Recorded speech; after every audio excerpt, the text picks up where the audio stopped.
Hey everyone, welcome to Sociastrology. Today we're going to be taking a look at the Aquarius Stellium that's going to be building up through late January into mid-February.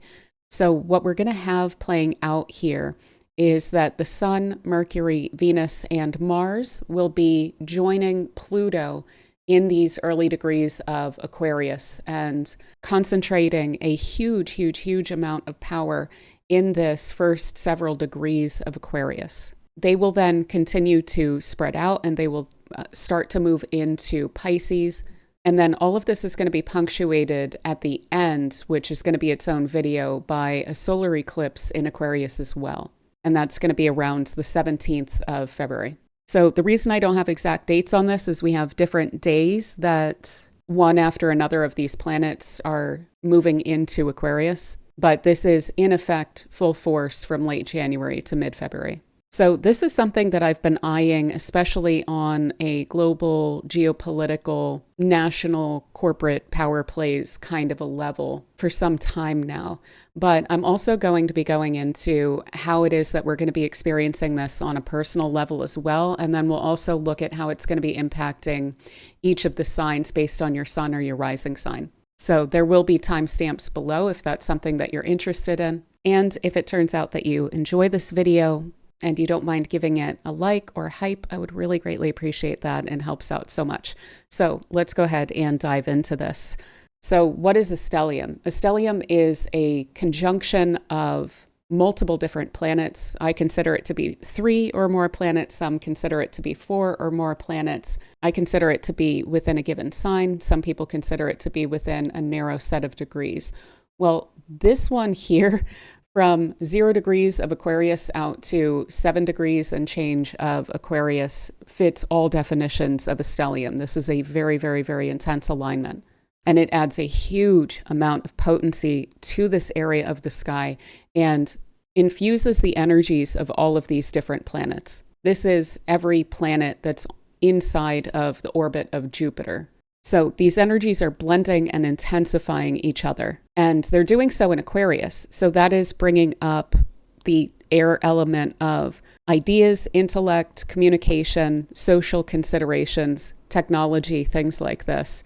And it's also a fixed sign. And so there is this persistence and long-term focus of what is being seeded right now.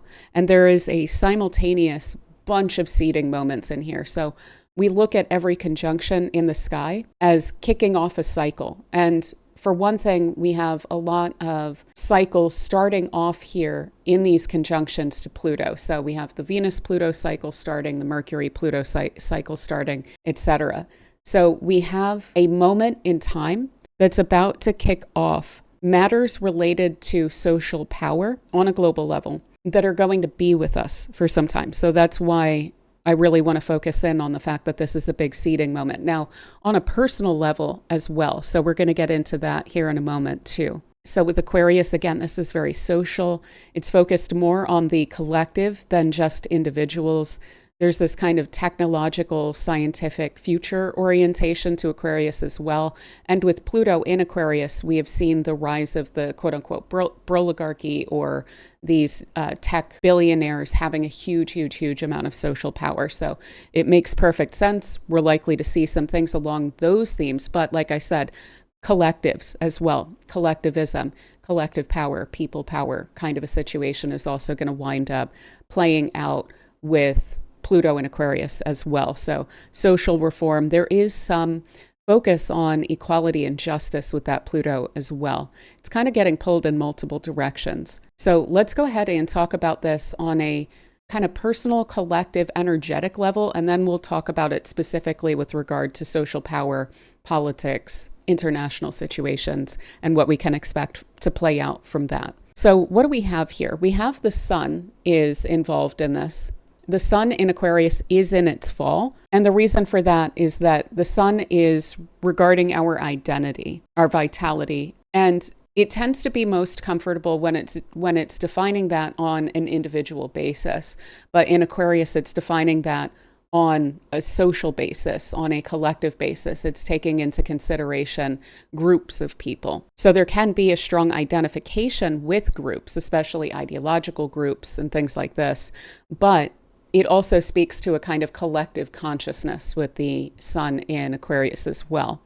So there's going to be this desire to be very authentic and different and to show up as who we truly are.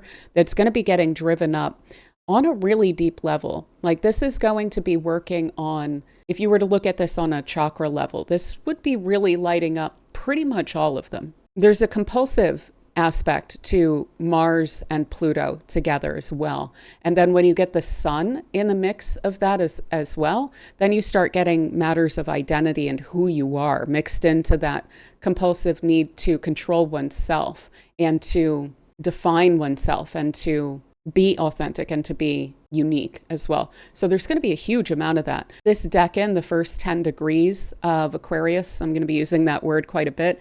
Decans are 10-degree sections of the sky, but this decan of Aquarius is associated with Venus as well. So that is increasing the social aspect of this, much more so than just the bare kind of technical aspect of it. It's also bringing a more aesthetic or relational element to all of this too.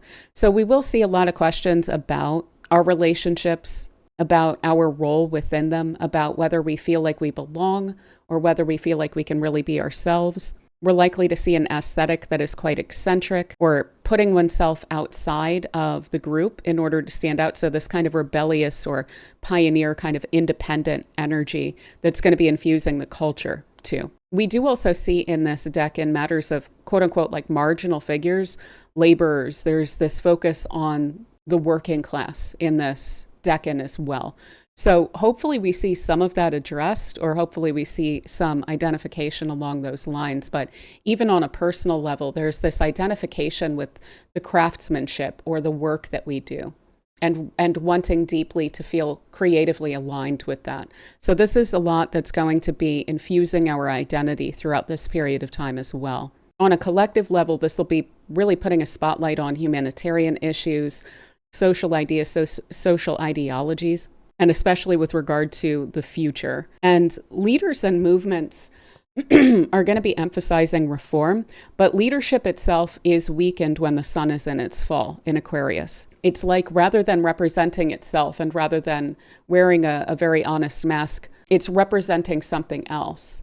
So on the one hand, that can be representative of groups of people like constituents, but this can also be representative of certain interests. And when it's conjoined to Pluto, we can see that that is plutocratic kinds of interests as well. And that sun can also then be subject to very powerful control as well. So control over leaders by people who have power. Mercury here, which is this little gray one, this is going to be infusing a lot of our thinking, our mental processes, our communication, information exchange. This also has a bit of a technological bent too. So this is going to be speaking to the conversations that we're all having with each other and what we're thinking about things, popular opinion, and especially the conversations that we have in the media or social media. So what are people saying about what's going on and how are our conversations going with each other? It's going to be easier with Mercury there, fortunately, to see some of the patterns that are going on under the surface here and to identify some of the systems here. So we can see the rapid spread of new ideas, a major emphasis on tech, AI, again, social media, unconventional or very disruptive conversations too, and media influence on those in power, but also the power of those that are in power over media. So we're likely to see a bit of a fight over questions of what's getting covered and what's not, et cetera, and the tone of the media and who it's serving. Now, Venus here is re-emphasizing the fact that this is a Venus decan of Aquarius. So again, we have this strong emphasis on the relational aspect and the social aspect here, as well as the aesthetic and cultural. So Venus has a lot to do with values. It wants to bring things together. It wants to create a sense of harmony. It can also speak to financial questions and considerations. So when it comes to our one-on-one relationships, there is going to be a desire for space, for a sense of independence, for an ability to be ourselves and yet to feel that we belong to a group or to an equal partnership. This can also bring a lot of attention to unconventional people and unconventional relational styles. So we may even have some cultural conversations around love, around gender roles, around social norms of how relationships are done, as well as shifts during this time in what society values and even valuations. So what is the value of something? There's also a major influence here, or an infusion of those who are in power with Pluto, and then the cultural influence as well. So again, that's going to be back and forth. That's a two-way street. They're both influencing each other. Now, here's where things start to get tricky on a personal level and on a global level. And I'm going to be mentioning this, I think, in like every one of the all signs readings at the end too. The complication is that we have a Mars-Pluto conjunction, just straightforwardly. Without that, this would have a lot less of an edge to it. So Mars has to do with action, drive, energy, but also conflict and open conflict. So on a personal level, this is a lot of willpower. This is so much willpower that we're deeply identified with, that our thought process and our values are trying to align with. So we're really trying to get on a very specific path for ourselves.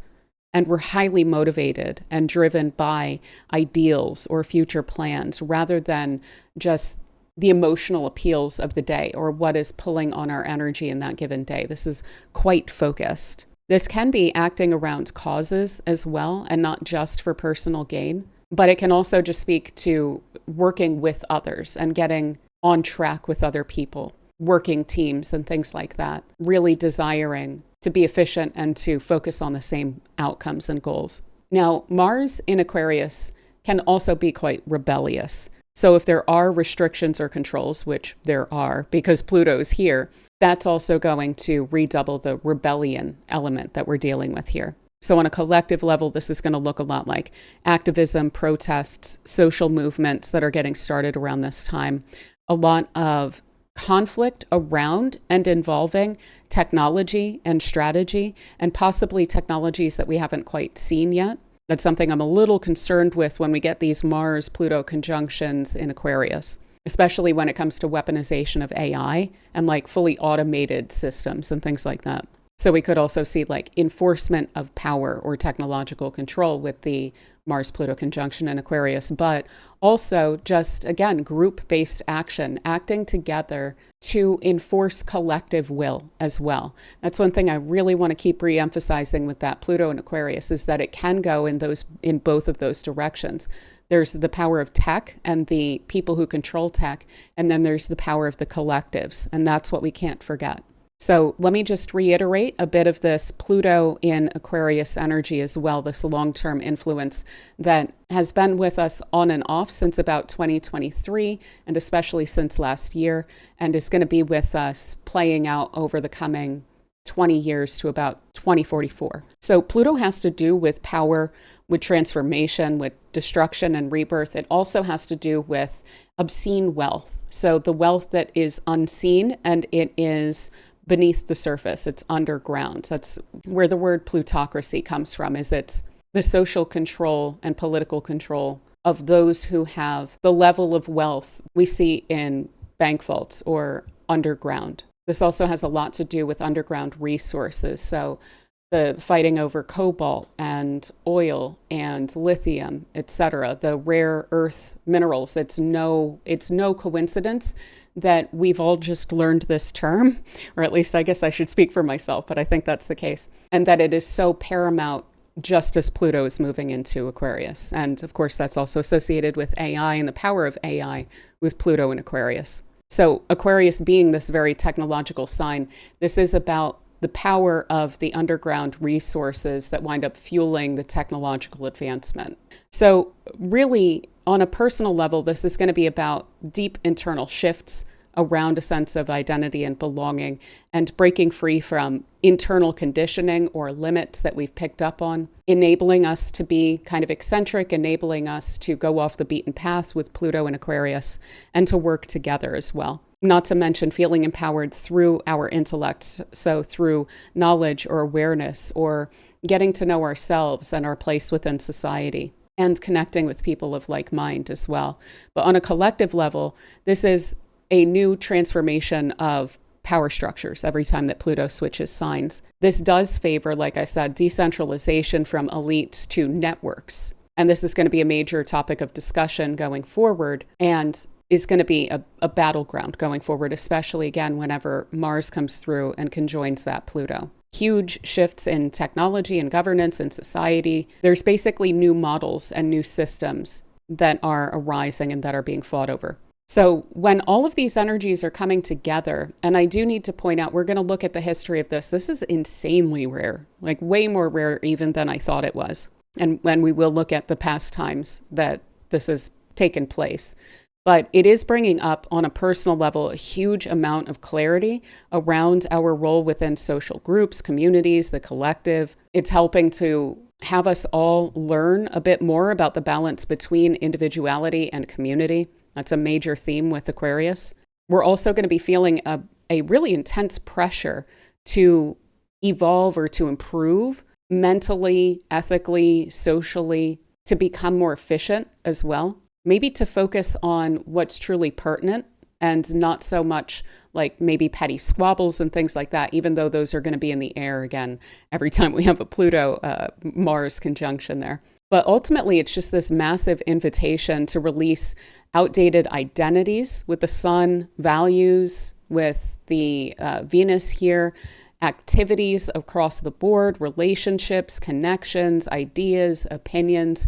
There's a potential here to release, renew, refresh, and wash all of that clean, and to start from scratch, to start new, to be reborn in all of those different ways. So there's this huge emphasis on rebirth. So who are you within society? How can you contribute meaningfully to you and to others? And a lot of this is going to be achieved through a sense of emotional detachment, so getting that 30,000-foot view. Now, I want to point out part of why this rebirth cycle is so important. It's not just that we have Pluto pulling all of these planets through the underground, which it rules, and forcing them all to look at the deeper aspects of themselves so that they can release what's not serving them and come out of that process much lighter and better aligned. But the sun is doing something very similar. All of these planets are under the beams, or really they're combust. They're very, very, very close to the sun in the sky, and so we cannot see them. And the way that this is seen in astrology is that the planet will approach the sun in terms of its zodiacal position. It will become invisible in the sky. It will go through a rebirth process as it reaches that midpoint, the exact conjunction to the sun. And then either the sun moves on or the planet moves on and it becomes visible again. And it is renewed from that process. Both of these have themes of going through the underground, so through the purging process, the purification process. That's so incredibly critical here. And this is going to be a theme that I speak to again and again. So again, when it comes to leadership, action, military, assertion, enforcement, the ideas, the ideologies, the media, the culture, all of this is going to be questioned very effectively by collectives, and especially with regard to authority or tradition or hierarchy, with all of these being ruled by Saturn as well. So all of that is really getting questioned here. There's definitely going to be the rise of some grassroots movements during this time, and those are going to be very powerful grassroots movements, as well as a huge redefinition of the future of humanity's direction going forward. That is getting reoriented and realigned during this process. So some things to look for, to watch out for a bit on a personal level: coldness, emotional coldness or isolation, feeling disconnected from our feelings or even our bodies. If you feel that coming up during this period of time, just give it time, let this transit pass, and you should feel more connected again to your emotional body. Also, taking this very pretentious intellectual superiority kind of an attitude and arguing around that as well, this holier than thou kind of thing, can come through. That is one of the big shadow sides of Aquarius. And that can then lead to ideological purges or purity tests, the litmus tests of you need to believe everything that I believe or you are beneath me kind of a thing. And I think we've seen that become a major issue in recent years. Also, extremes of ego identification or grasping for a sense of self. There's so much pressure here, and that sun has fallen. So it's almost like we're really pressured to be ourselves, and yet in that same moment, who we are is going through a purification. And so that itself is not fully stabilized or fully crystallized at this moment either. So people who are really attached to their egos are going to be grasping for anything they can, and they are very likely then to resort to utilizing that Mars to assert themselves and define themselves based on the impact that they're able to have on people. So that is something to kind of keep in mind on a personal level, to hopefully not do that, but we may see that with people in our personal lives too. On a collective level, this can be weirdly dehumanizing with Pluto in the mix. We may see a lot of things about transhumanism and things like that. Groupthink, ideological extremism, going to extremes when it comes to ideas for sure. A loss of empathy in favor of this cold kind of calculating progress. That can definitely be the case from some parties as well. So keeping the collective in mind and the collective good, bringing that higher level of Aquarius into the conversation is going to be important, and keeping that in the conversation. Also feeling like there's a lack of leadership, either in our countries or in the institutions that we have to deal with in our personal lives, etc. Now, the higher potential for this, the growth potential, is we should be focusing quite intently on our future plans. So clarifying that, that's one thing that this is going to be really wonderful about, because those moments, the future plans are getting seeded right now. So tapping into that and defining that during this period of time is going to be quite helpful. Also, using our intellect or using our minds and our energy and our efforts and our consideration and care toward being in service of groups or collectives or teams, working with others well, building social ties, building community, building a sense of belonging with those who are around us. And that can be online too. That's totally fine.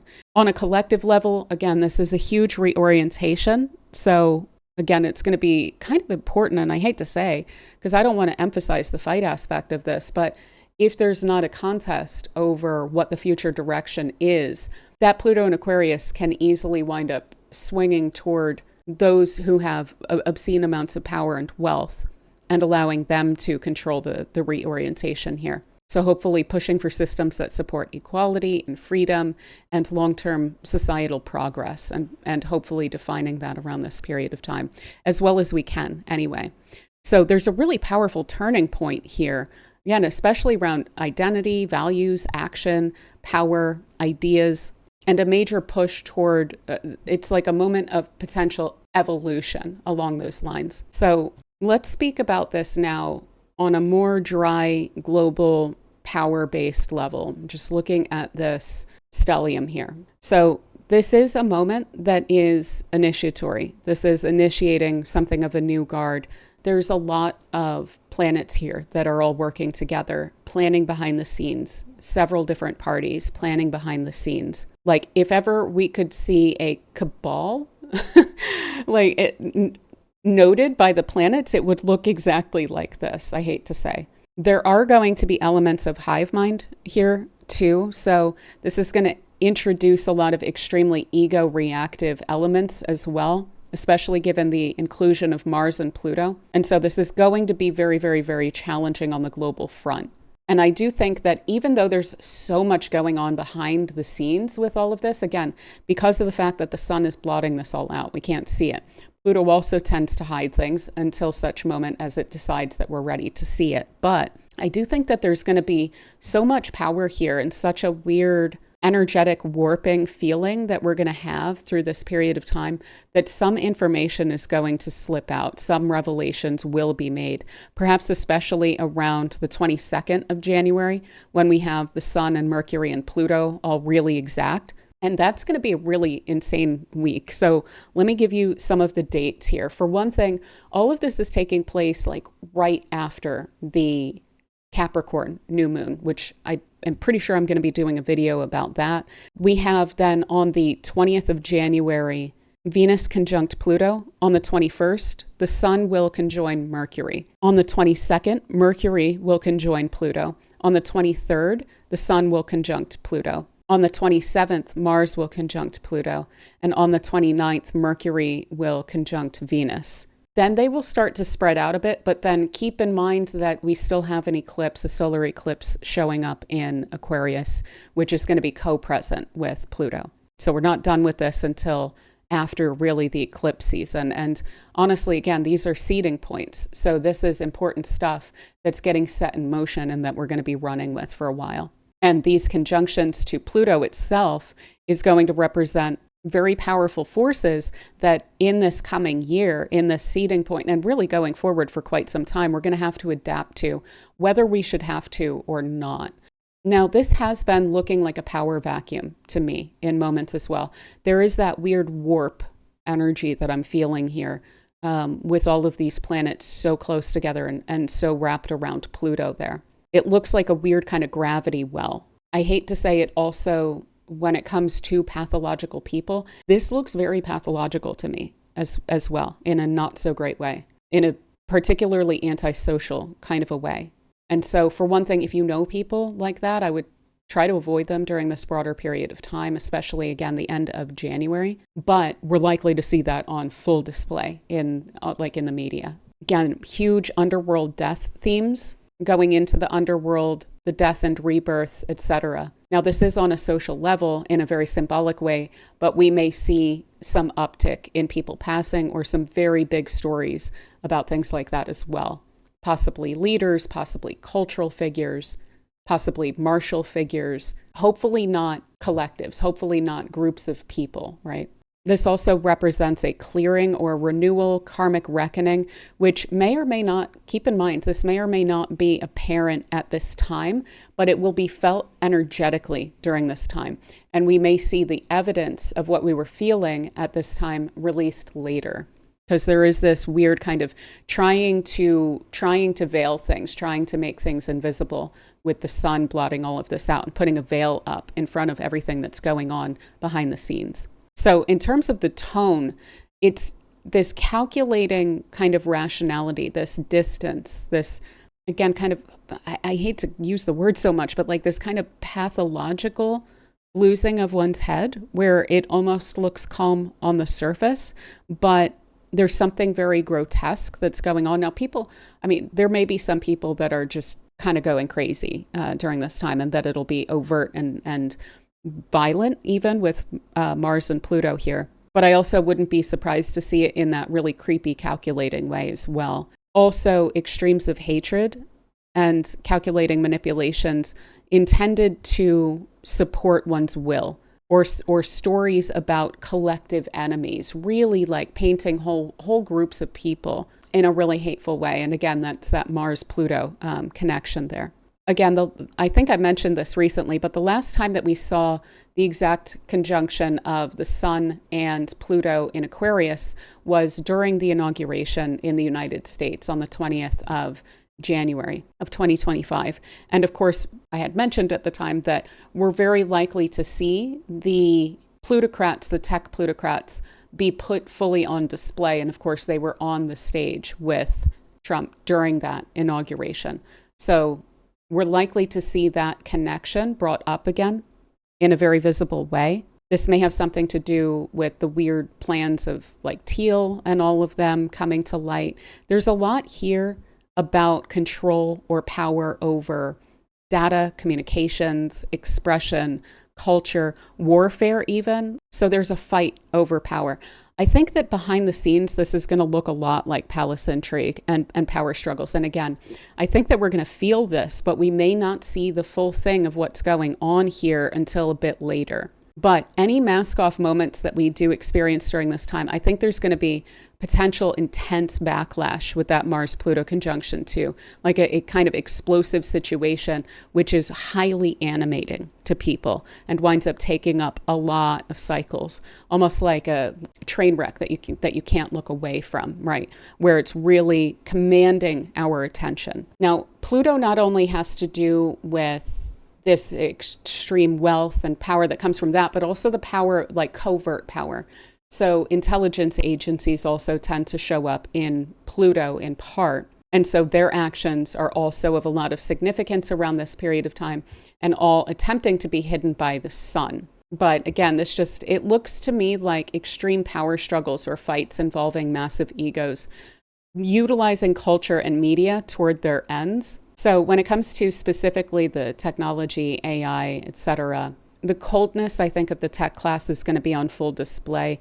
I mentioned it in the year ahead, but I'm a little worried about automated attacks, like fully automated or AI attacks, the extreme weaponization of AI during this time, as well as a massive restructuring of governments or collapse of old institutions, the really rising power in this moment of AI and technology and governance. But again, I think there will be backlash to that. We're also likely to see a lot of movement on digital currencies and surveillance with Venus and Mercury here too. But with that pushback, there may be some attempts to regulate AI or even a rebellion against technocracy that winds up getting stirred up on a popular level. At the very least, there's going to be a lot of discussion about the power and control problems around AI, the kind of tech overlords, and perhaps even discussion and pushback against the kind of AI psychosis problem that has been an issue. And that may also be part of the pathological aspect to this that I'm seeing. Finally, again, this is all ruled by Saturn, by the traditional rulership reckoning. And Saturn is currently conjoined to Neptune. So it is very much weakened. And this is a huge amount of power and conflict to put on its shoulders and make it responsible for, because this is going on in its house, in its home. So we could see major weakened systems facing really intense pressure, this kind of implosion energy I also see with this, including with regard to cognitive systems. So some people just kind of breaking under the pressure, and especially leadership figures. One thing that came to mind was that this may be another shock doctrine moment, or like a manufactured crisis that is exploited to specific ends of specific interested parties that can, quote unquote, only be solved by greater technocratic control, right? So manufacturing a problem and then coming in to, quote unquote, fix it by asserting more tech control over populations and things like this. So when it comes to the Mars-Pluto conjunction, I also want to go into this a little bit more. When you get Mars and Pluto together, you get volatile power struggles that can become overtly violent as well.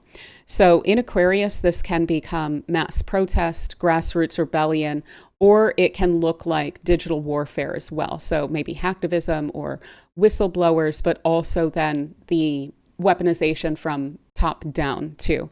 So this Mars-Pluto cycle is also really fundamental part of the US administration, because the election in November of 2024 featured the most recent opposition of Pluto and Mars. So that is baked into this whole cycle of this administration until there's another election. And so we will see things along those lines, maybe around MAGA and America First and all of this fighting, conflict, things like this. We've recently been seeing that, and we've been discussing that quite a bit in the weekly forecasts, due to the square between the planets going through Sagittarius and then the Saturn-Neptune conjunction in Pisces, which has been disillusioning quite a bit of that coalition. But I think that there's going to be some outright fighting and, again, palace intrigue and power struggles behind the scenes, probably specifically within that movement, but definitely also then having to do with the administration and therefore the United States in the world. Worth noting that this is the first conjunction of Mars and Pluto since the US election. So I have here that this is absolutely war planning, if not an initiation of a war. Full disclosure, I am recording this immediately after the whole thing went down with the US invading Venezuela. And so I also have this note here that this will be a technologically advanced war, unlike we've seen before. I'm very worried about the timeline, because I was expecting for something to go down with Venezuela under this Aquarius Stellium. And it was actually the full moon in Cancer, which was on the sun of the US and the sun of Venezuela, that also wound up kicking that into gear on a faster pace. So I think that continues to snowball under this. Hopefully I am wrong when it comes to that, but this really stood out to me specifically with regard to Maduro, because this is on his South Node and his Saturn. So it's a very difficult experience of power and control and things like this with regard to him specifically. But there are also other weird alignments that are going on for Venezuela that I think continue that process there as well. And we may even see an expansion or an initiation of a new battlefield as well during this period of time. But again, the technological advancement of war making and war planning is fundamental to this. Also, information warfare and so forth. One thing that really stood out to me was that in the quote-unquote war room in Mar-a-Lago, that on the screens behind them, they were very conspicuous to show that they were following Twitter. And on the one hand, they've been doing that for a very long time. I think Palantir has been a major partner in that for at least a decade at this point. But that's getting amped up. And now they're also really flaunting this as a means of enforcing self-censorship and fear over the fact that they're looking at Twitter and so on. They're trying to make that very clear and intimidate people into, of course, only saying things that they would approve of. So that's likely to be an increasing issue with this as well, especially with specifically the aspect of Mercury and Mars and Pluto all conjunct to each other. So weaponized communication and technology, this could bring cyber attacks or AI-related scandals, information leaks, as I mentioned, also with the sun there, and dangerous misuse of media or technology.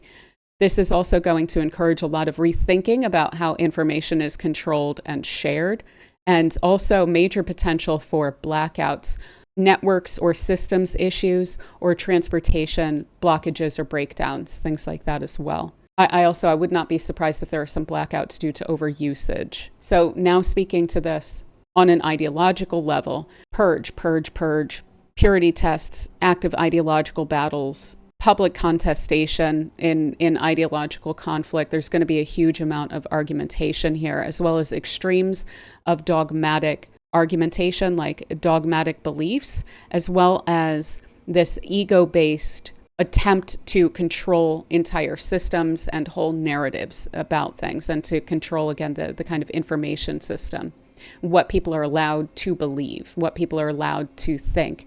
So there's going to be a major realignment during this period of time as well, really rapid redefinition of institutions, alliances are going to experience some breakdowns, some lines drawn. There's going to be a major tension between the old order and the new order, and global structural shifts along all of those lines too. There's a kind of seismic, tectonic kind of a shift in the systems of control, the systems of order, the way that power plays out, and what the alliances are along all of those lines. So really radical directional shifts that are irreversible. So again, we can't go back. We have to go through and move through this to get to someplace better, right?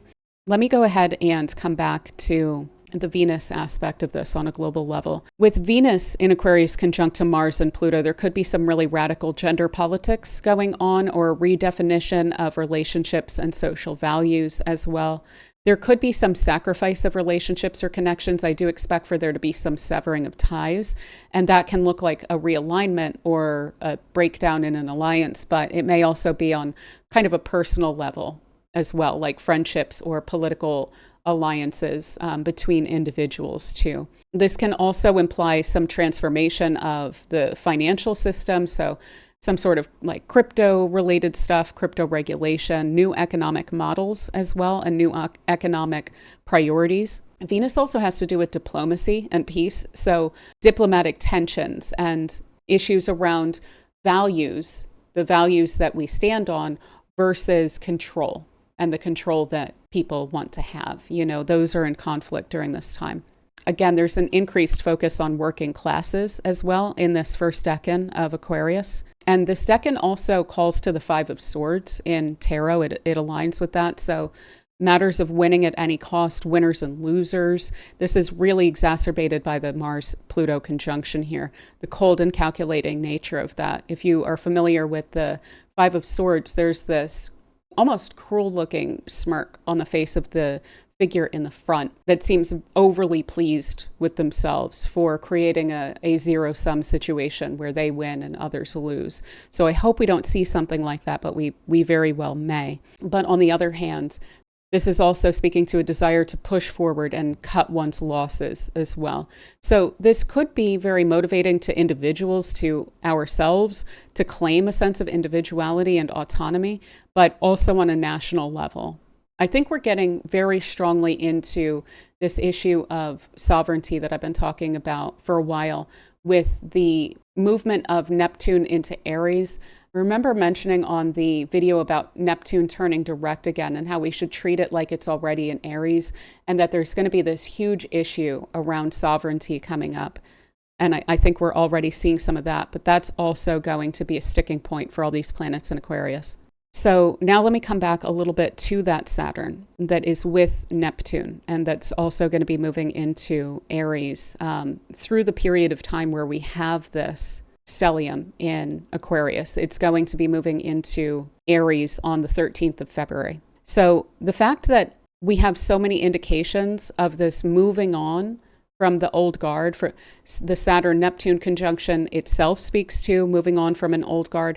The fact that it's moving from Pisces into Aries and it's conjoining at that 0 Aries point also speaks to a whole new age in a lot of different meanings of that we're stepping into, a completely new situation with regard to the structures and the belief systems that we carry, the belief systems that legitimize the systems of authority, right?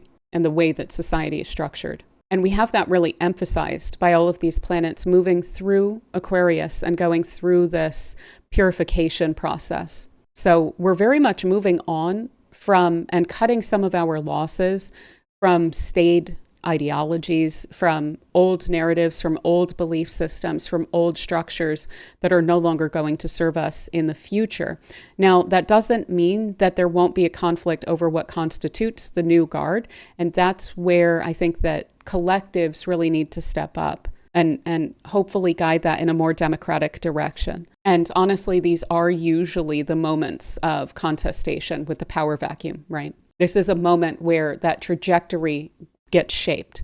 So hopefully our voices can get heard and can be loud during this period of time, because it's going to be very important. Additionally, I want to point out that Saturn and everyone here, all of these planets, they're all moving on from what were some friendly alignments to Uranus in Taurus as well. And I've spoken about the fact that Uranus in Taurus tends to represent hate ideologies and extremes of control and power. It was in, Uranus was in Taurus during the 1930s, during the period of the antebellum South, during the period which led up to the US Revolution, and then carrying on from that, the French and Haitian revolutions as well. And so we're also very much moving on from that. We're no longer creating this minor grand trine that has been with us for the past year. So the support that that ideology has been getting is now moving on. And the final nail in that coffin is going to be in April, when that Uranus moves permanently into Gemini. And that is always the corrective moment. The American Revolution, the US Civil War, World War II, etc. These are the moments where when Uranus finally moves into Gemini, then we also get a big amount of social progress toward equality.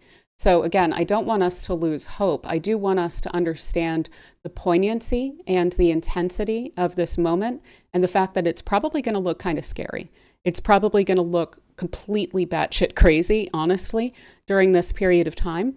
But we are getting pushed forward big time, and we probably would not have made some of the social changes that we're going to see come out of this if we can get people together, if we can have these popular kind of grassroots movements arise from this moment and insist upon greater democracy, etc. But we are going to be getting some help down the road here as well to that end.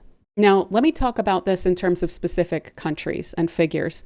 So all of this can relate to China in a very significant way, because this is right on the ascendant and the moon of China.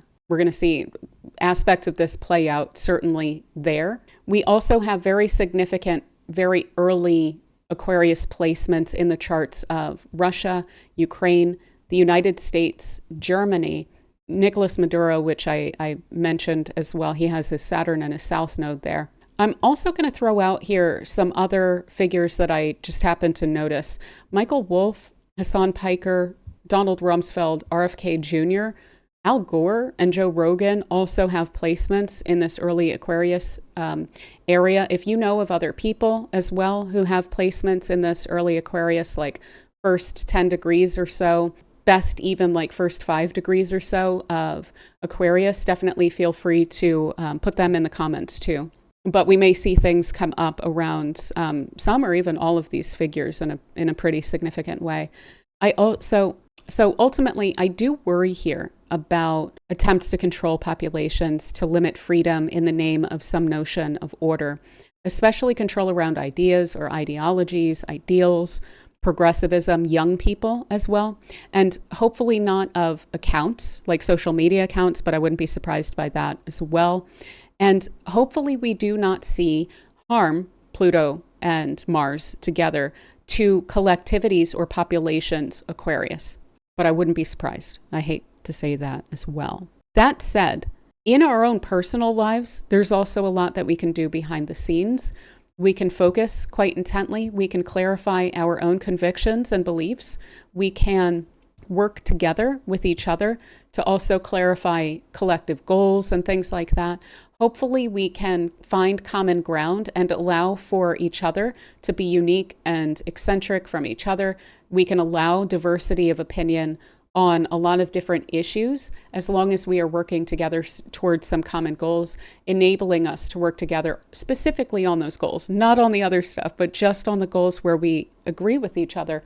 Hopefully we can work together, because if we can't do that, then this kind of thing is going to lend itself toward just a massive concentration of power and control. Let's go ahead and talk just quickly here about the history of this before we get into the sign by sign. So we had an alignment very much like the one that we have. It was in a different area of Aquarius, but it was in Aquarius. But this is as recent in the past as we've had an alignment that is this one that I'm showing you right now is 1791. This is February of 1791, the 3rd to be exact. And this one is not even quite as close. It's nearly as close as the one that we're dealing with, but not quite, because the sun isn't really tightly in the mix there. But I did have to go all the way back to 1791 to find one that was even this close. So this was a very significant period of history, February of 1791. So during this period of time, the first 2 months really of 1791 were a major turning point where the ideological revolution started creating social and religious fractures within France in particular. So during this time, there was a lot of frustration around the monarchy, and that being increasingly at odds with the revolution. So this was the Ants' Flight and the Day of Daggers that you can look into. And the tensions here wound up setting the stage for a lot of radicalization that would wind up following. So later in that year, there was the King's Flight, there were massacres, and then eventually the following year was the fall of the monarchy. Additionally, with regard to the Haitian Revolution, I don't know how to pronounce this man's name. I think it's Vincent Ogé. He was executed on the 6th of February of 1791 after leading a failed revolt the year before. And so he was demanding equal political rights and for the ideals of the French Revolution to be implemented also in Haiti. And after his capture and public execution, which was intended to discourage the resistance, his death actually wound up intensifying the anger over the inequality and wound up helping to spark the Haitian Revolution later in the year. So, like I said, huge seeding moments. Like, this is the period of time where the monarchy is really pissing people off, and there's a lot of contradictions that are setting the stage, planting the seeds for the downfall of the monarchy the following year. And this was the planting of the seed of what would become the Haitian Revolution as well. Now, in the United States, fascinatingly, this was the creation of the first bank of the United States, which was kind of akin to a central bank, which is a little bit weird because we don't think of ourselves as having one of those for a little while after this. It didn't last that terribly long, and there was a lot of contestation around the creation of it. So this was proposed by Alexander Hamilton, and it wound up being chartered toward the end of February of 1791 for 20 years. And it was intended to stabilize and improve the nation's credit, to create a stable national currency, and to handle the federal government's finances and promote economic growth by providing loans, and then also offer a reliable place for government deposits so that there wouldn't be, weird losses and so forth. So it was a private corporation. It wasn't a government agency, but the federal government owned a lot of its stock and also appointed a lot of its directors. So there was controversy around this. Thomas Jefferson and James Madison were against this. They did not want to create a national bank, and they did not believe that Congress had the power to do so. And there was a lot of reaching when it came to the Constitution in order to get this through, in order to make the argument for it. So Washington wound up siding with Hamilton, wound up signing the bill into law, and this wound up even establishing a really powerful precedent for a broader interpretation of federal power than was initially intended, which of course in the United States was sadly kind of laughably small. Hindsight is 2020, but that wasn't going to work anyway. So the bank was largely successful in achieving its goals. It did create a sound national currency. It did help the government to pay its bills efficiently. It wound up facilitating the growth of a kind of more integrated national economy. And it also restrained excessive lending by state chartered banks, which were not stable very much at all. And they were, of course, they were issuing currency and so forth at that time as well, those private state banks. So that is fascinating. I would imagine then that we are very likely to see some things come up with regard to the Fed during this period of time as well, because that seems to be the closest corollary to what's going on right now. But again, remember that Pluto has to do with money, and it has to do with control of money and the money systems when it is in Aquarius. And so we may see, again, matters of crypto, of digital currencies, of banking and control over banking, etc., across the whole world as well. I also want to throw out there just a couple little things that I noticed in prior periods, even though these were not in Aquarius. So the one that I have here, 1720, that was in Virgo. Now that one was pretty much as close. I don't have a screenshot of it, but that one was pretty tight. It looked a lot like the one that we have now in Aquarius, where all of the planets were within like 5 degrees of Pluto. Now, there were a couple bubbles here. So again, we're getting financial considerations and control over especially speculative instruments of finance, right? So both of these bubbles were due to speculation on very ungrounded financial instruments. And the Mississippi bubble wound up even leading to hyperinflation and massive devaluation of the currency in France. So we don't like to see that in the history when we're worried about a bubble right now, but we'll see how that, of course, winds up playing out. Finally, I want to throw out here one more. I went back a little further as well, and there was another alignment similar to this. I can't remember. I don't have here notes of what sign this was in, but in May of 1618, there was another of those. And this was during the second defenestration, my favorite word, second defenestration of Prague, where some Protestant nobles wound up throwing 2 Catholic imperial regents out of a castle window. And that wound up triggering the Bohemian Revolt, which wound up escalating into the 30 Years' War, which again was centered around political power and tensions around power and tensions over political control. So we see, again, these huge, important seeding moments, which we don't see the full ramifications of any of these things quite yet. They come later. And of course, part of the reason for that is that the sun is in this area and it's blotting out some of what these planets are doing. Until it moves on, we don't really see the full extent of what's going on here. So massively important moment. I'm not at all overemphasizing the stellium. It looks very crazy to me. So we'll talk about it on a more personal level So feel free to check out the timestamps for those. I do want to thank you all so much for spending this time with me. And again, if you don't mind giving the video a thumbs up or hype, I would really greatly appreciate that. And do consider sticking around by subscribing if you are interested in topics like this. We look at the alignments of the planets and the impacts that they are likely to have on us personally, as well as collectively and globally. There's also information in the description box about memberships. We have weekly forecasts and monthly sessions as well. And thank you so much to the members of this channel for your support.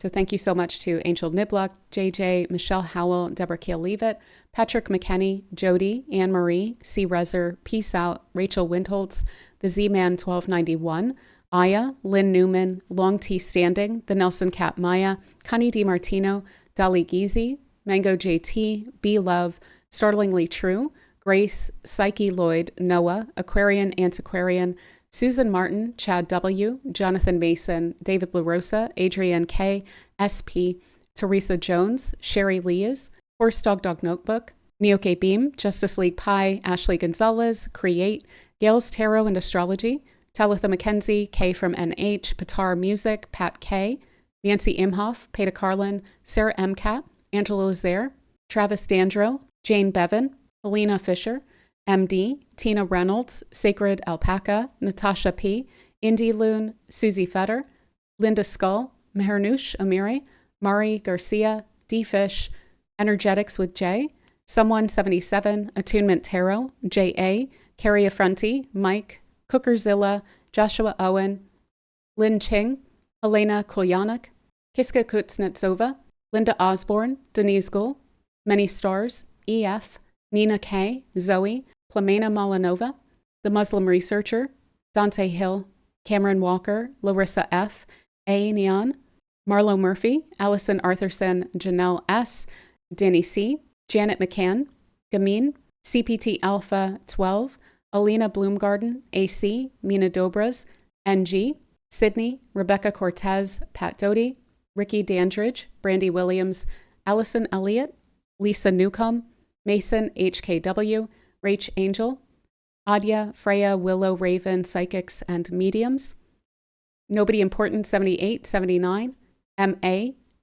Parakeets Ergo, Nat Catnip, Shane V, Jesse, Aaron Paterson, Shell Hawkins, Amanda Emmons, Brenda Tucker, This Is It, My Friend, Tracy Gerdine, Malcolm Sen, Sabrina Simon, J.L., Grounded Fire, Shadow and Soul Revolution, Ethereal Material, Esther Swan, Theodora, Victoria Gordon, Corvus Cornix, Lizzie Willow, Emily Zoe, Kim Spina, Patricia Cogley, Rachel Y, Alex T, Bella, Pepe Ivanova, Ali Casanova, and Valerie Hamilton.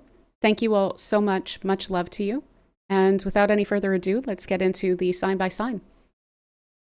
All right, so for Aries, we have this big old Aquarius stellium taking place, transiting through your 11th house. Your 11th house has to do with your connections to other people, your social connections, groups that you belong to, your friends, allies, benefactors, people who are in your corner. This also has a lot to do with your social aspirations. So who it is that you want to be in the world and how it is that you want to show up. And especially, again, the aspirational nature of that. So what it is that you're striving to become, or who it is that you're striving to become in this world.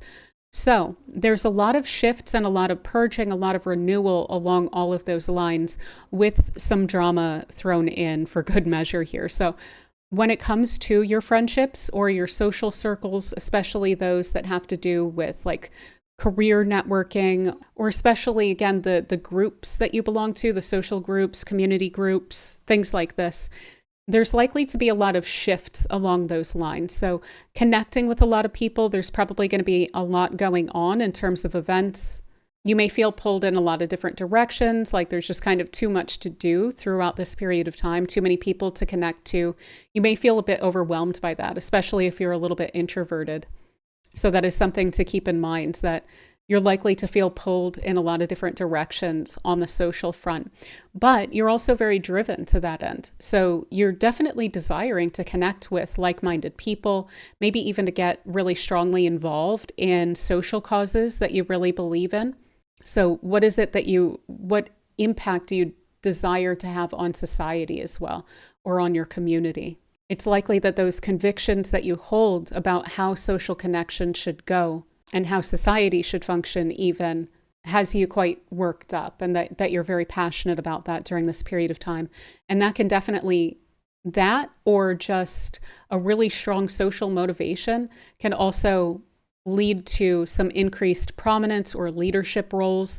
You're likely to be having a huge impact within social groups, making a really strong impression on people. So on the one hand, when it comes to your influence, of course, you'll want to guide that in a very healthy and a good direction, since you are having such an impact on those around you. But again, this can lead you into leadership positions. Now, I will also say that you're likely to have very different experiences with different people through this period of time. So you do have that Venus and Mercury here that's really nice and lighthearted and kind connections, very reasonable, very fair-minded in Aquarius. And then you've got this big old Mars-Pluto conjunction in this place too, which is high conflict, right? So you may find that there's drama that's stirred up in some of the connections that you have or some of the groups that you belong to. Your friends may be feuding with each other or with you, or they may just be kind of spoiling for a fight or seeming to be really on edge and very reactive and pushy and demanding and things like this. So some people may be bringing a real either assertive or even aggressive kind of an energy to your social connections. And that may be very unwelcome. And that may require for you to set some boundaries. I would not be surprised if that's something you feel the need to do at some point through this transit. But again, it's not just all going to be experiences like that. There are some really wonderful experiences to be had in all of these areas as well. And people who are responding really well to your influence too. So the power dynamics, the drama, that can definitely be surfacing in your community connections, but also some really strong motivation to connect with people, to go out and have fun, to put yourself out there, to be seen, etc. Now, your aspirations and goals, generally speaking, can also show up in this place. So I think a lot of the social connection that happens in this house is very much oriented toward your aspirations. How is it that you're wanting to be seen? What is being socially successful to you? There's going to be a lot of motivation along those lines to start to fill in the roles that you're wanting to fill, to be the kind of person and to be seen as the kind of person that you're wanting to. So there's a lot of desire to that end, which that in and of itself could also encourage you to take on some leadership roles and things like that as well. Maybe there's even some purging or some renewal that's going on in groups that you belong to. That in and of itself could also put you into some roles if there are literal purges of members. But yeah, other than that, you may just have some friends that are really needing your input and who are quite literally needy during this period of time, where you may feel like, oh, what is it now? Wanting to help, but also maybe feeling a little bit overwhelmed by the amount of help that someone is needing, or the amount of moral support that someone's needing.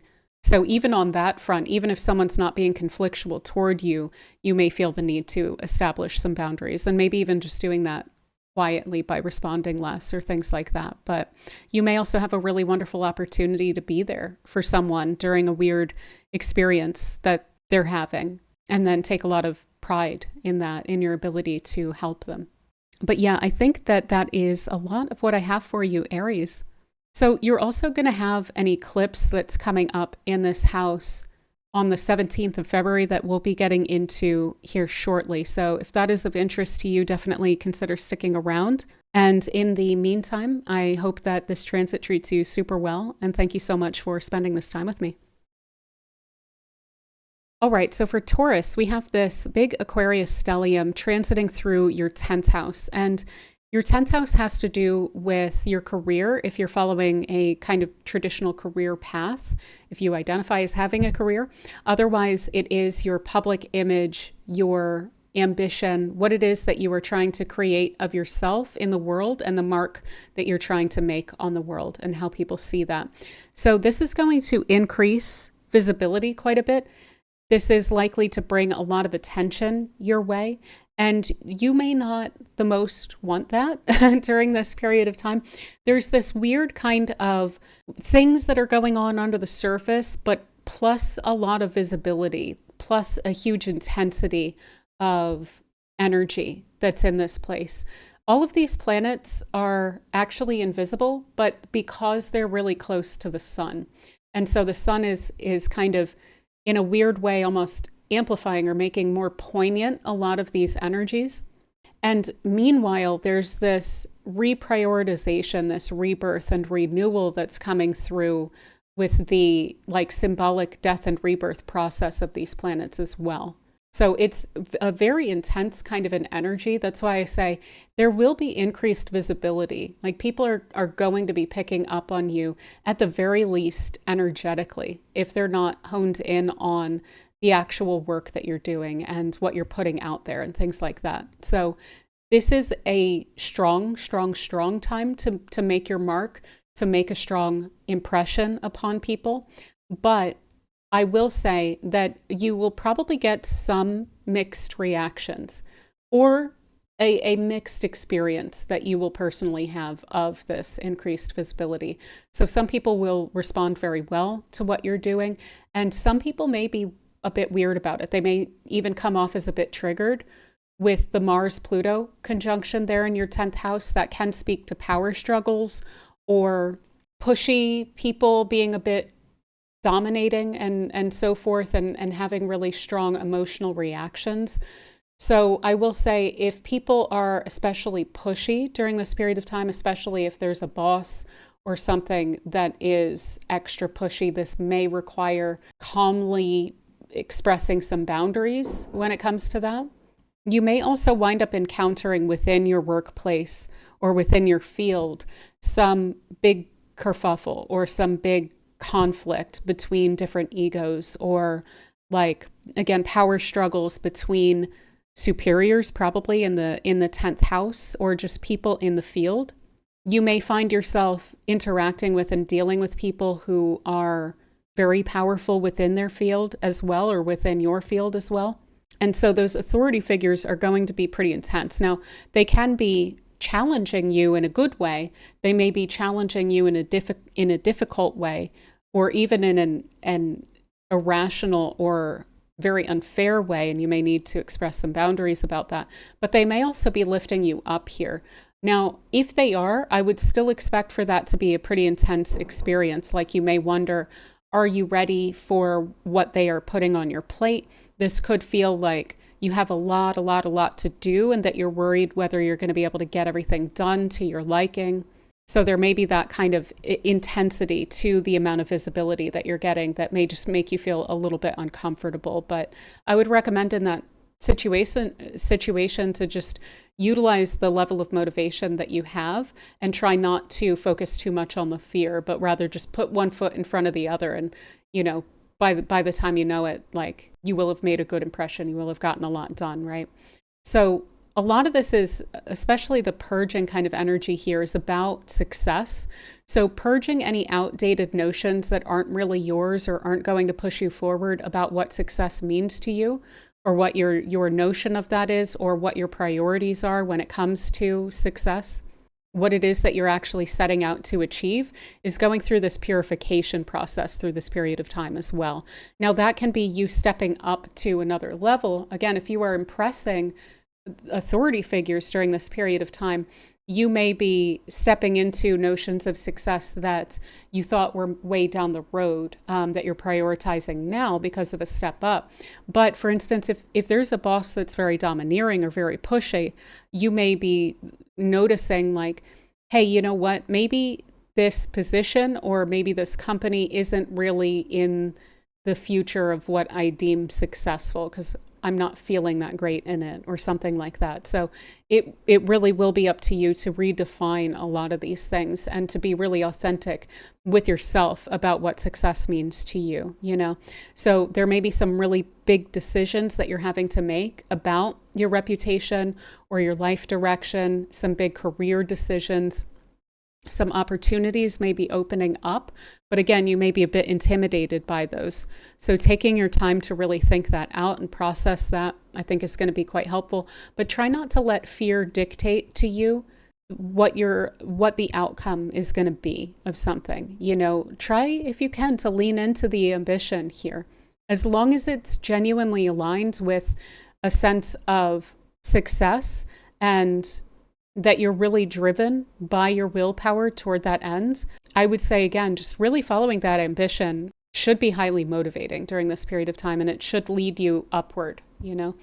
So yeah, I think that that's a lot of what I have for you, Taurus. So you're also going to get a solar eclipse in this house shortly.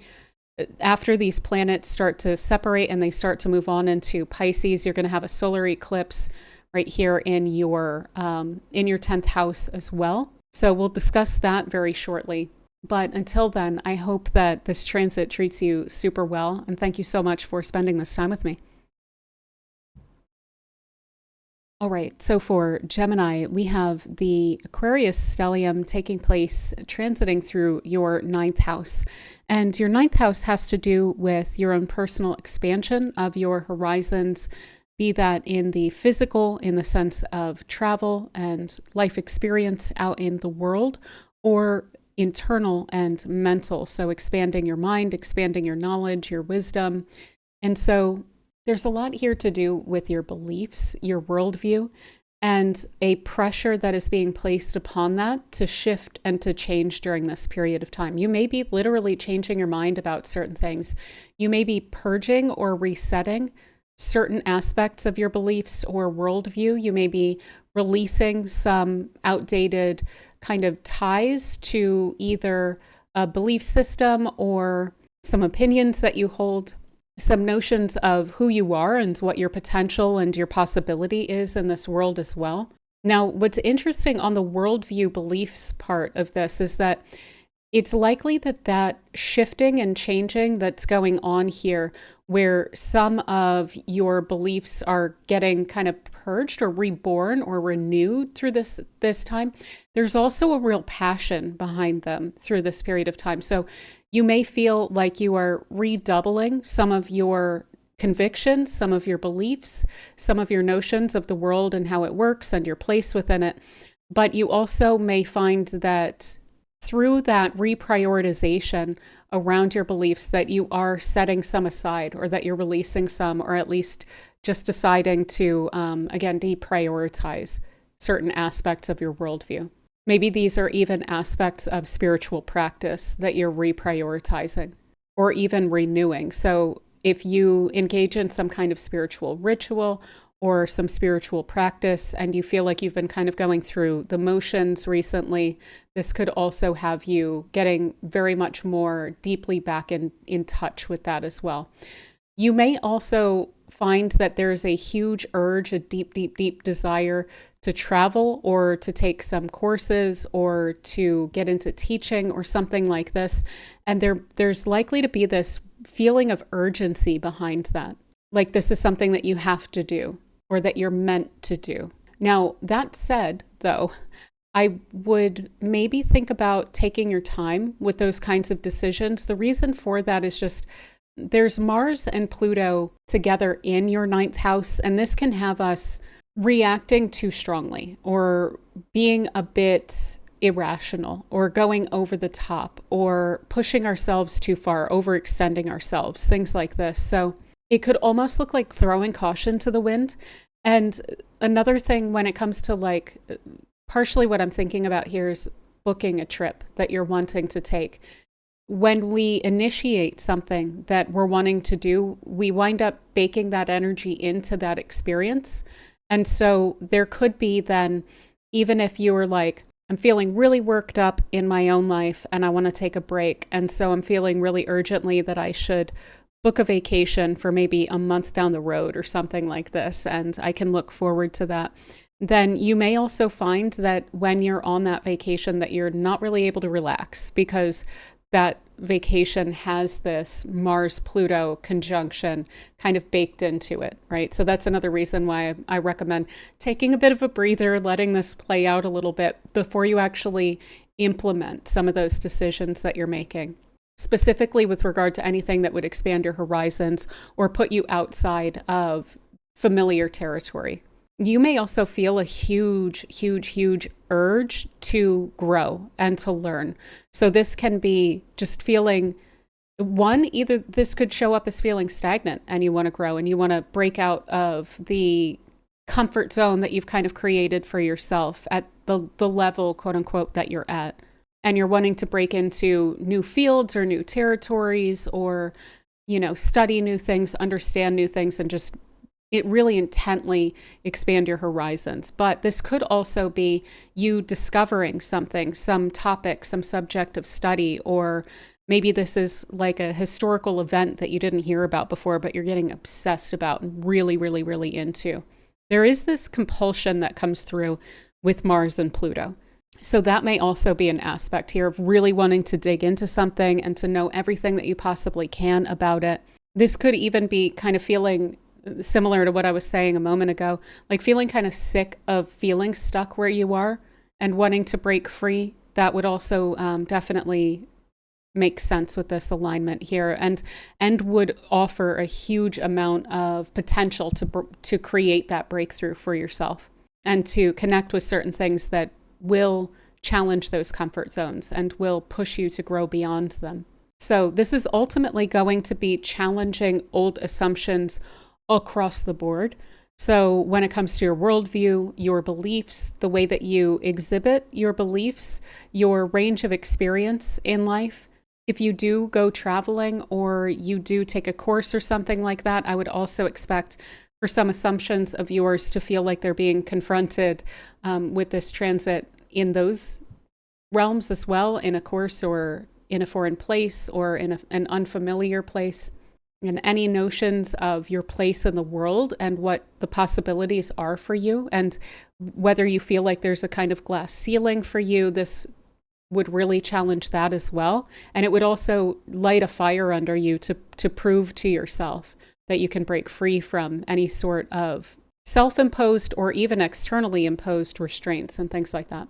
So finally, I would say if you publish anything at all, your words may have a lot of impact on people, and you may have a varied impact, and you may get varied responses when it comes to your words. So you may find that there are extremes of reactions to what you're putting out there.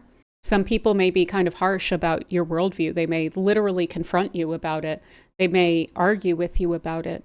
And then other people may be really encouraging you to continue to say what you're saying because maybe it speaks to them in some way. So the impact that you're having, these things aren't going unnoticed. They're not going under the surface. There's a huge amount of intensity to the words that you're publishing. So whether you're doing that in text or in videos or in podcast or anything like that, I would be just make sure that the words that you're saying and that the beliefs that you are espousing, that there's no hypocrisy there to maybe be pointed out by some people. And also that you're really sure about what you're saying if you're saying it as a factual statement and not just an opinion, which is subject to change. And then additionally, if you do that and if you feel pretty good about what you're saying, then to try not to sweat it when people are a bit rude or pushy or things like that, because for every one of those, there's also going to be people who are taking that as very valuable. But yeah, I think that's a lot of what I have for you, Gemini. You may just also have some pretty intense encounters with people who are from foreign places to you, or if you are overseas, there may be some intense encounters and things like that. So paying attention to all of that, making sure that you've got some pretty good boundaries there. You will also have an eclipse, a solar eclipse in this house that I will be speaking to very shortly. That's going to be on February 17th. So stick around if that is something you're interested in. And until then, I hope this transit treats you super well. And thank you so much for spending this time with me. All right, so for Cancer, we have this big Aquarius stellium taking place in your 8th house. And your 8th house has to do with dependencies, deeper commitments, entanglements with other people. And that can be emotional entanglements or karmic or financial. And there's also a lot of psychological and emotional dynamics that go on in this house too, like the psychological and emotional state of those that you're dealing with. So kind of what they're bringing to the table on that level. So on a very straightforward level, speaking of this as a financial house, which this is one of those in your chart, this can definitely speak to some power struggles coming up or a lot of conversation that you're needing to have about financial priorities with those that you are financially connected to. So this could be a partnership, this could be on a family level, this could be a business partnership, anything really along those lines, maybe even renegotiating loans or debts or things like that. There's a lot of energy there to deal with. There may even be a lot of people kind of coming at you because they need something from you, right? So people may be asking you for your resources, or even on some level with Mars and Pluto, they're seeming to demand some of your resources. Of course, this is tax season coming up, so there's that element to the whole thing. But if you do have any debts, this is going to push you to really deeply desire to get on top of that and to speed that along as much as you can to get out of that and to close that out. So that may also be a really strong urge that you have here about cutting off those kinds of dependencies or those kinds of debts and things like that. Also, any sort of like karmic debts, or if you feel like a connection that you're in is unhealthy or is spiritually draining or just not aligned and you feel like it's pulling you out of alignment, this would also have you really wanting to kind of put an end to those things and release those things as well. So you may be purging some of the connections that you have based on the emotional and psychological and spiritual energy that people are bringing to the table. Or if they are not pulling their own weight, even in a material way, this could have you purging and resetting some of those connections as well and reprioritizing a sense of personal control over the impact of other people upon your emotional and spiritual and karmic and material resources as well. So there's a lot of emotional intensity here. You may be connected to some people who are going through something and are quite emotionally intense. And that may be something that is under the surface with people. They may not be immediately showing that to you, but you might be picking up on that kind of thing. And I wouldn't necessarily recommend, if you feel like that's the case, poking or prodding at that much, because this is the kind of thing that could snowball and get a bit out of hand. So if someone is hiding something and it's not 100% definitely your business, it might be worth letting them process that before you start to inquire a whole bunch. If someone is kind of unloading on you, of course, you're going to want to think about, is that draining resources, like emotional resources from you? Are you doing a bunch of emotional labor? Those kinds of questions are, of course, natural with that. But you might also just be able to help someone just by hearing them out and understanding where they're coming from.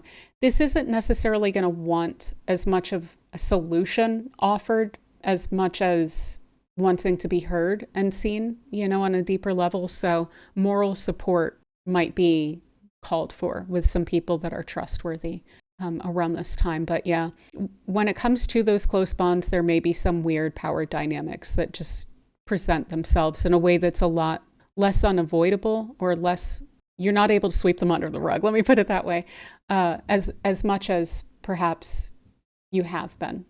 And that, again, doesn't just have to be emotional partnerships. It can also be business partnerships and things like that.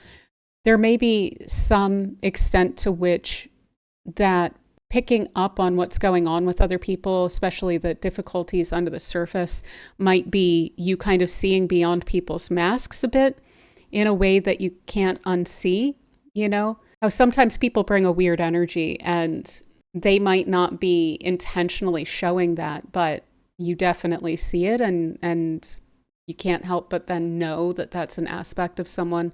I wouldn't be surprised if that's a dynamic that you're interacting with at least once through this period of time. But yeah, also just shifts in general when it comes to financial or other entanglements. Other people, they may be separating. It might not just be that you are releasing some people. Other people might also be releasing some ties to you, which can be cathartic, can be intense, can be sad, or a relief, sometimes all of the above. So that may also be something that you're encountering, that a person you're connected to is severing ties. But yeah, there's just a huge amount of psychological insight, I think, that winds up coming into play here that you can see under the surface with this, and that should be really helpful for clarifying your close, for lack of a better word, entanglements with other people as well. But again, when it comes to your resources, if people are placing unfair or undue demands on you in that area, I would say it's going to be important to express some major boundaries there with these kinds of energies, that they would definitely encourage boundary setting. But yeah, I think that is pretty much what I have for you, Cancer. I know it's not the rosiest picture, but you can definitely deepen some commitments and deepen some level of clarity with those that are really kind of on your side and that you feel like you can be really authentically yourself with. And you may also have a wonderful opportunity to just be very supportive of someone that's around you that really deserves it. So yeah, I hope that this transit treats you super well. And thank you so much for spending this time with me. All right, so for Leo, we have this big Aquarius stellium transiting through your 7th house. And your 7th house has to do with partnerships and relationships, other people, generally speaking, and how you relate to people.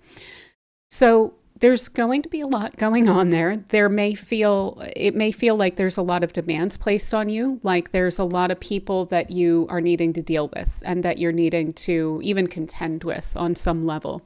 So a lot of people needing a lot of different stuff. And some of it you're probably going to be quite excited about and enjoy. And some of it is probably going to feel kind of pushy from the other side.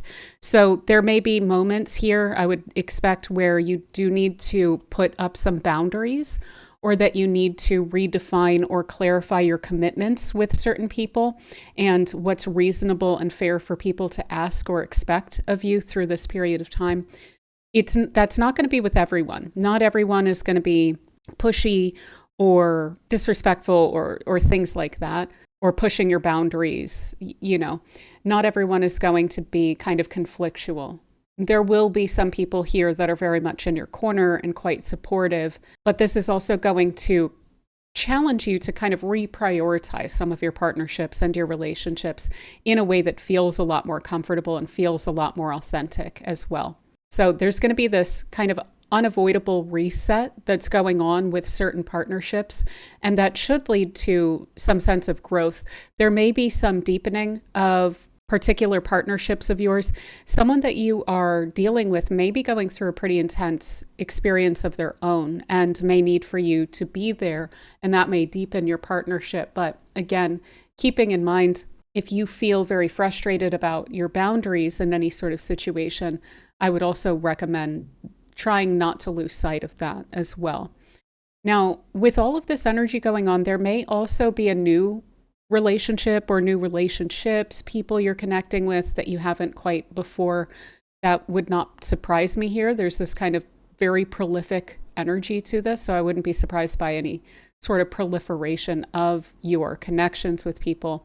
But again, it can also just speak to a major intensification of existing connections and partnerships and things like that. I would imagine that there's going to be some interesting conversations where you're needing to be very real with people, and people may be being very real with you, that may be a lot more intense than you usually communicate with people, but again, is likely to be very, very, very clarifying. There's this kind of getting it all out into the open energy that's necessary with this alignment here. So again, I wouldn't be surprised if you're running into that in certain partnerships of yours. Also, with Mars and Pluto here, this is the complicating factor that we're dealing with, is when these two get together, it's pretty straightforward power struggles and things like that. So that's what I'm a little worried about. Like I said, some people are going to be nice and cool and chill and just converse with you and so on and be pleasant to be around. That's this like Mercury Venus aspect of this. But Mars Pluto, it can be very pushy. It can be very like ego oriented. It can be very conflictual and dramatic and things like that. So I would expect that you're going to be dealing with some intense people, and that may not be the healthiest people either. Again, the better prepared that you can be with maybe even excuses if they're placing demands on your energy, just like have those excuses at the ready, or with an ability to really state your boundaries and clarify your boundaries and not feel the need to be defensive or to be on your back foot with those people. I think sometimes when we're dealing with intense people, we can kind of shrink a bit. So like if that's getting really pushy and really unacceptable to you, standing firmly your ground, staying calm, staying rational, and just expressing your boundaries in those situations is probably going to be the best way to go about it, so that it doesn't become a whole thing and so that it doesn't wind up draining your energy quite a bit.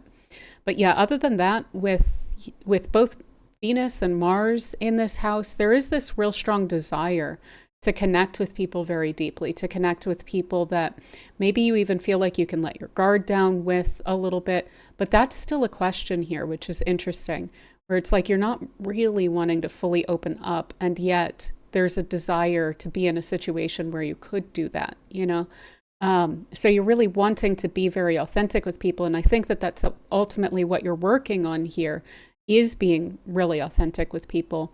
But it does take that kind of moving things around to not shrink, to reprioritize certain connections, to maybe purge and reset and even release or disconnect from other connections and relationships, and really then be able to define for yourself what your expectations are, what you're wanting in the connections that you have, and whether you genuinely enjoy them or not. That's also very important. So yeah, getting very, very, very clear with yourself about what you're wanting in your partnerships, and then hopefully making that as clear to those around you as you can as well. And maybe even through the process, deepening some of those commitments and some of those connections so that you can develop deeper trust with some people.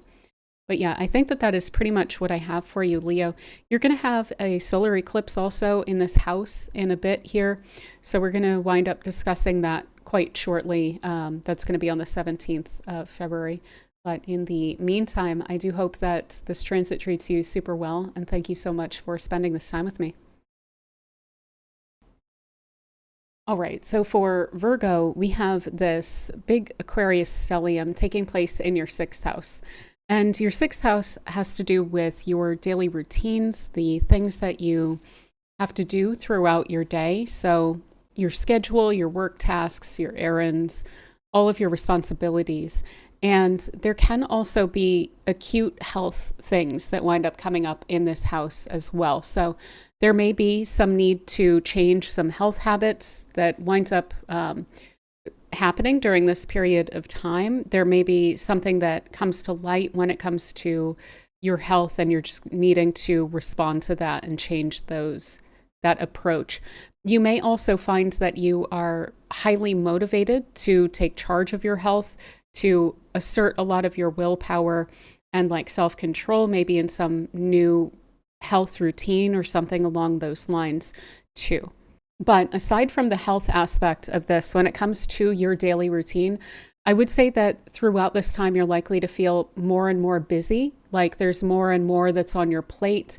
You're likely to feel that there's quite a bit of demands that are placed on you by your responsibilities. I hate to say, but that is definitely the case. Now, this is also kind of pushing a reset or a change in how you approach your responsibilities. So this may be that you need to compartmentalize some things. This may be that you need to put up some boundaries when it comes to what is and is not your responsibility. This may be that you are needing to change the way that you go about your routine. So maybe like streamlining or creating like systems of efficiency, things like that. But mostly what I would expect for this to play out as is purging some things that you tend to take care of that may not be your responsibility and may not be a major priority. So you're redefining throughout this period of time what is and is not a priority, and then acting accordingly. So again, there may be this kind of motivation spike that winds up coming up where you're really wanting to get on top of a lot of things. Maybe there's some old stuff that you haven't taken care of for some time that maybe you've been too busy to deal with. This could be a huge push that you're doing to take care of all that stuff, to get all that stuff done, and to have dealt with it once and for all, basically. But I would also say to watch a bit for burnout. And if you are creating a new system of your routine, so if you're implementing a new time management system, or you're rescheduling like your days or reorganizing your day, to try to make it like to make sure that you're accounting for any chance of burnout and things like that, that you are maybe under scheduling yourself if you are able to, or being a little bit more gentle with yourself than you might otherwise be. So whatever is ideal, maybe giving yourself about 10% more like relaxation in that, again, if that's something that you're able to do. I do think that you're very capable of getting things done through this period of time, and that you're able to get yourself to feel like you've accomplished quite a bit. But again, I do feel like there's something here about like burning the candle at both ends, or putting so much energy into getting things done that you wind up not having a lot left over to take care of yourself or to take care of the things that you really enjoy. So try, if you can, if you are like rescheduling or redefining your day or creating a new routine, to really look at what's a priority for you and try to make sure that there's something about joy and pleasure and the things that you actually like to do in that notion of what your priorities are. Because with this kind of influence, it would be really easy for you to just have all of your top priorities be very productive oriented things. But yeah, other than that, I would just say watching out a bit for conflicts within the workplace, any sort of power struggles between people that you're working with as well. If you see that kind of thing crop up, it may be best to just not engage. Again, if something's not your responsibility throughout this period of time, I would really think about not signing yourself up to take care of it, because it's likely that things are going to be a bit more complicated under the surface than it appears. And so that goodwill that you may have about, well, let me just step in and take care of this and then we can all be done with it, with Venus in this house, could wind up then pulling you right into a very complicated situation involving power struggles or backbiting or harsh words or whatever, that you find like, man, I wish that I just didn't have anything to do with this. So yeah, in that scenario, I would recommend probably being as hands-off as you can with that. But yeah, I think that is pretty much what I have for you, Virgo. It's kind of straightforward. There will also be an eclipse that's coming up, a solar eclipse. Just after these planets start to move on into Pisces, we'll have a solar eclipse in late Aquarius. So we'll discuss that soon. But in the meantime, I hope that this transit treats you super well. And thank you so much for spending this time with me. All right, so for Libra, we have this big Aquarius Stellium taking place in your 5th house. So this is the house of your personal self-expression, your joy, your pleasure. Children, if you have children, can show up here. Also, relationships that are just for the sake of joy, so friendships, romances, things like that. So you're taking this very seriously right now, like much more so than usual, especially with Mars coming through and conjoining that Pluto transit that's been building up in this area for you. So there's this kind of insistence in this area of your sense of creativity and self-expression. So when it comes to being really, really authentic, there's a huge desire for that. And it's non-negotiable, I think, during this period of time, that you are able to be authentic, that you are able to experience joy and pleasure, and that your life really feels like you are living it to its fullest, that you're actually experiencing that life as something that is enjoyable to you. I think sometimes we can get mixed up in just day after day, just doing what needs to be done and not taking a lot of joy in it, not romanticizing our lives much, not doing things just for the sake of enjoyment and so on.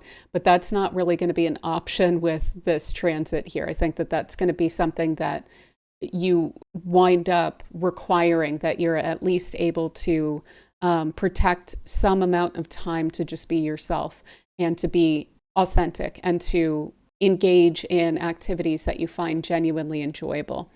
If you are a creative type, this is also likely to be a really intense, perhaps even overwhelmingly prolific period of time. So you may find that there's inspiration coming from all angles, and you may find that there's even a mishmash of energy that's coming at you. If you have a specific medium, you may be doing it a little bit differently than usual, because there's just so many different kinds of energies that are coming through to you with this alignment here, and all coming at you from like the same point in the sky. This is like so few degrees. It's all jammed up just in this area of the sky of Mars and Pluto and the Sun and Mercury and Venus.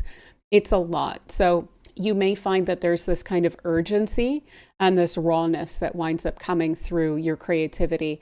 Or if you have any sort of other like activities, hobbies, interests that you're really into, that also becomes kind of more urgent or raw or things like this. So if you're really into exercise, you may be really feeling the desire to push yourself beyond the existing limits and things like that, and to get like much more, there's almost a compulsive kind of an energy that comes through with this alignment. So it may even feel kind of compulsive to like push yourself to go that extra mile or whatever, with whatever interests it is that you actively engage in, or whatever those pleasure relationships you have are as well. So when it comes to romantic relationships, those are likely to be a lot more passionate on the positive and on the negative as well. There could be some fights or arguments or weird power dynamics and power struggles that wind up entering your friendships or your romantic relationships, that force something of a reset. Either there could be a purge in some of those relationships. You may wind up cutting some ties, but you may also need to be renegotiating, those connections and where you stand with those people. And there may need even to be some boundaries placed. There's a kind of boundary energy that also comes through with these alignments here. Also, if you have children, that's going to be intensified, those connections. You may find that your conversations with them are a lot deeper, or they may be a lot more rebellious or resistant to you, or you may feel like you are needing to be more intense toward them, of creating your boundaries and enforcing your rules and things like that. I would say if there is a butting of heads, that would be a difficult thing to navigate here, because on the one hand, yeah, you would really want to kind of lay down the law with them, but I would also expect for there to be that resistance, and there could be some snowballing of argumentation or things like that. So I would just definitely think through tactics and try to use a careful strategy if there is at all a conflictual or like heated kind of an exchange that you're needing to have with your children as well. They may also just be extra, extra, extra needy, and you may feel like you're pulled in all sorts of different directions from them as well. Like they may be a little bit confusing. You may also feel like there's something going on behind the scenes with them.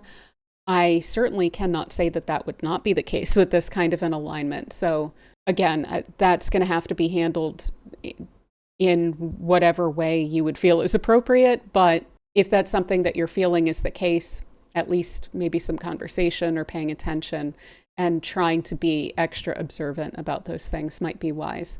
But yeah, this is ultimately about creating that space to be yourself, to be authentic, to engage in your own pleasures, your own joys, the things that you love, to be able to make time for the connections that are really joyful. And hopefully there's not going to be drama stirred up in those connections, but I really would not be surprised by that. And just knowing that that can definitely snowball if you wind up feeding into that kind of thing. So probably better, if you want for that to calm down, maybe to even not super engage with that, or to really intently insist that the volume come down on that kind of thing. But yeah, you're also going to get an eclipse coming up on the other side of this big stellium as these planets start to move on. There will be a solar eclipse in that house too that we'll be discussing here quite shortly. But in the meantime, I hope that this transit treats you super well. And thank you so much for spending this time with me. All right, so for Scorpio, we have this big Aquarius Stellium taking place in your fourth house. And your fourth house has to do with your home and family ties, your emotional core, your private life, basically. And this is quite deep. This can certainly indicate that there are really deep changes when it comes to your home or your family. There could be some argumentation there, even some really high emotions that are conflicting and clashing, either between you and family members or between family members that are just, there's tension here. And there's a lot of like a light shown on a lot of different aspects and a lot of different dynamics within your family life. So this could be pointing something out and from the past as well, because the past can also show up here. This can be weird memories creeping up, or recognizing certain healthy or unhealthy patterns that people have within your family. And I would say if this is cropping up, the extent to which you could at least hopefully not contribute to that snowballing. If you don't want it to snowball, I would definitely recommend that, because this can get a bit out of hand. But also to look at it as a weird invitation to look at your emotional foundations through this period of time, and to release from yourself any binds to family patterns, family patterning. And I know that's so much easier said than done, but this is a purging energy with Pluto here, with the planets under the sun's beams here. All of these planets are really, including the sun and including Pluto, they're all going through a rebirth process together here. And they're all going through a kind of purge together here. So there's a big reset. So there's an opportunity here, certainly, to look at those ties, to look at the patterns, to look at the conditioning that comes from family, that comes from the past, to look at any of those unwelcome memories that crop up or creep up, that make you uncomfortable, that you don't want to look at, things like this, and to release them. So it does take at least a glance at those things to really be able to release those things, a parting glance at least. So that's where I think the discomfort or the intensity of this can certainly come in, even if there's not outright conflict within the family that's ongoing at the moment. But I would recommend it, because this is a rare opportunity to disconnect from unhealthy dynamics and things like this. You will also get an eclipse coming up on the other side of this. So as these planets start to flow into Pisces and they start to separate from each other and move on, you will get this punctuated in later February. Actually, around the 17th, you're going to get an eclipse here too, a solar eclipse. So there's still going to be some movement along these lines for really several weeks here. And any sort of past patterns that wind up resurfacing, it is for the sake of that release. So I hope that you can look at it that way, and not like as a punish, or any of these ways that we can look at those difficult emotions in a way that kind of makes it worse for us.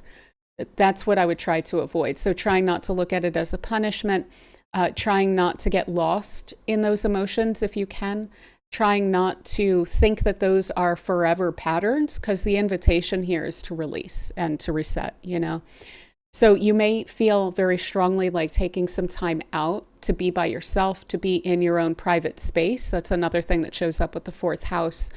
and to create a sense of safety for yourself within that kind of cocoon even, or that sanctuary that you can create for yourself as well.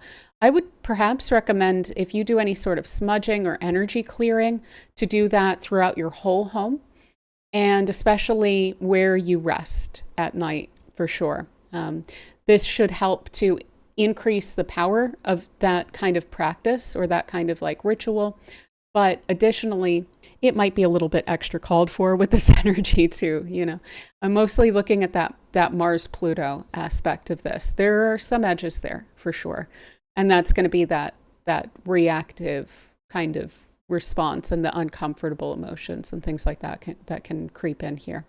So really, this is all about redefining a sense of belonging for you and creating that and insisting upon feeling safe where you are and feeling like you belong where you are.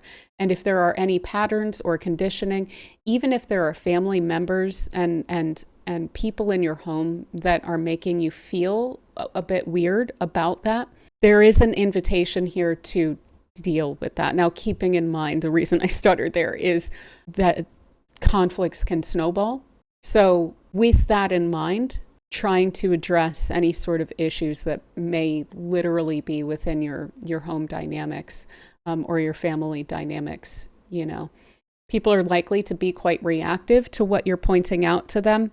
So weigh up whether directly addressing it is going to be helpful or not, but certainly claiming for yourself that space to be yourself and to feel that you belong and to feel that you're safe and secure and comfortable and that you're able to really just relax within that environment, I think is going to be really important. And there's a real opportunity, I think, with these planets to create that. So yeah, I think that is pretty much what I have for you at the moment, Scorpio. So like I said, we will very soon be talking about that eclipse that's going to be coming up here in its own video as well. So stay tuned for that. And in the meantime, I hope that this transit treats you super well. And thank you so much for spending this time with me. All right, so for Sagittarius, we have this Aquarius Stellium taking place in your third house. Your third house has a lot to do with your community, the people, places, things around you. It also has to do with communications and your ideas, your mind, and learning, teaching, so all aspects of mind like that. And then also technology, internet, transit, especially local travel kind of transit like commutes and things like that take place in this third house. So this is going to be speaking to a lot of those considerations. One thing I want to say off the bat is that with Mars and Pluto in your third house, there is a bit of a risk here of your thoughts being more negative than necessary or than usual. So let me just say, if that winds up creeping up, if that winds up happening, if you find that there are some weird fears creeping in and maybe they're kind of irrational and you're worried about people freaking out when it comes to your ideas, or you feel like people are having weird reactions to you, things like that. On the one hand, which I will get into, some people may be acting kind of weird. So we'll get into that in a moment. But on the other hand, this would also drive up some fears around that may be bigger than they need to be. So I would say trying to be gentle with your mind and trying to pull back from the edge if that winds up kind of being a thing, to, again, just try and find some quietude to just kind of relax and find your center. Now, with those there as well, and then all these other placements, the Sun and Mercury and Venus, your voice is going to be very powerful, and your presence, especially in your community, connecting with siblings, connecting with peers, connecting with neighbors, acquaintances, sometimes even like coworkers, or if you work with customers, if you are a customer with the people that you're dealing with on that level, your voice is going to be more powerful. So there are pluses and minuses to that. For one thing, it's going to be more persuasive, but it can also be more triggering. So trying to keep that in mind. If you find that people are having a stronger reaction to your words than usual, it may be worth asking yourself, are you able to use some more softening words or something like that, so that people don't have that kind of weird reaction during this period of time? Just like if you care about that and it's at all a concern, there may be an ability to kind of still say what you're saying and still have the same impact. But in those scenarios where people seem to be getting a bit weird or reactive or like triggered or whatever by what you're saying, just know that, again, your voice, your ideas, your opinions on things, those are going to be having a much stronger impact during this period of time than usual. So that's where that's coming from. This also speaks directly to the conversations that you have and the importance of those. So they're likely to be much more significant. They're likely to feel a lot more powerful, feel a lot less of just like going through the day and having small talk and things like that. But you may find that there are these either little or big statements that you come across that really wind up landing very deeply, and that you wind up taking with you, and that wind up changing your mind about something, either slowly or quickly. This can come through kind of in a flash, but it doesn't have to. So you may see that kind of play out over time, just some seed that was planted during this period of time. There's a huge rebirth aspect to this with the planets under the sun's beams, is what we call that. But also with Pluto there's a major emphasis on rebirth and a reset. So changing your mind about certain things during this period of time as well. You may even have some really emotionally laden, kind of deep conversations with people that have an impact on your relationship with them, or that are just very intense, basically conversations with people. I would imagine as well that those that aren't reactive to you during this period of time, because not everyone will be, but they may also wind up sharing a lot more deeply than they usually do to you.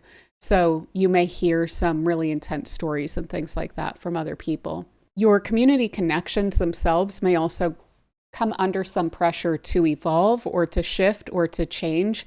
So you may find yourself either thrust into a leadership position, or you may find yourself encountering some kind of weird, again, attitudes or things like that, that are making you question some of your ties to people. Maybe you're wanting to release some of those community connections and reprioritize and reemphasize either other connections, or maybe just even taking a step back during this period of time to kind of gather your thoughts and calm your mind, calm the noise. And like, you may even find that you're not wanting to have as many conversations, especially if they're kind of intense in the beginning of this transit, you know. Additionally, anything that you're learning is likely to feel quite intense, and you may find that there's an intensity of your being kind of consumed by learning. So there may be a curiosity that gets stirred up, and then you wind up really running with that and really like digging into something really deeply and wanting to understand it super, super thoroughly,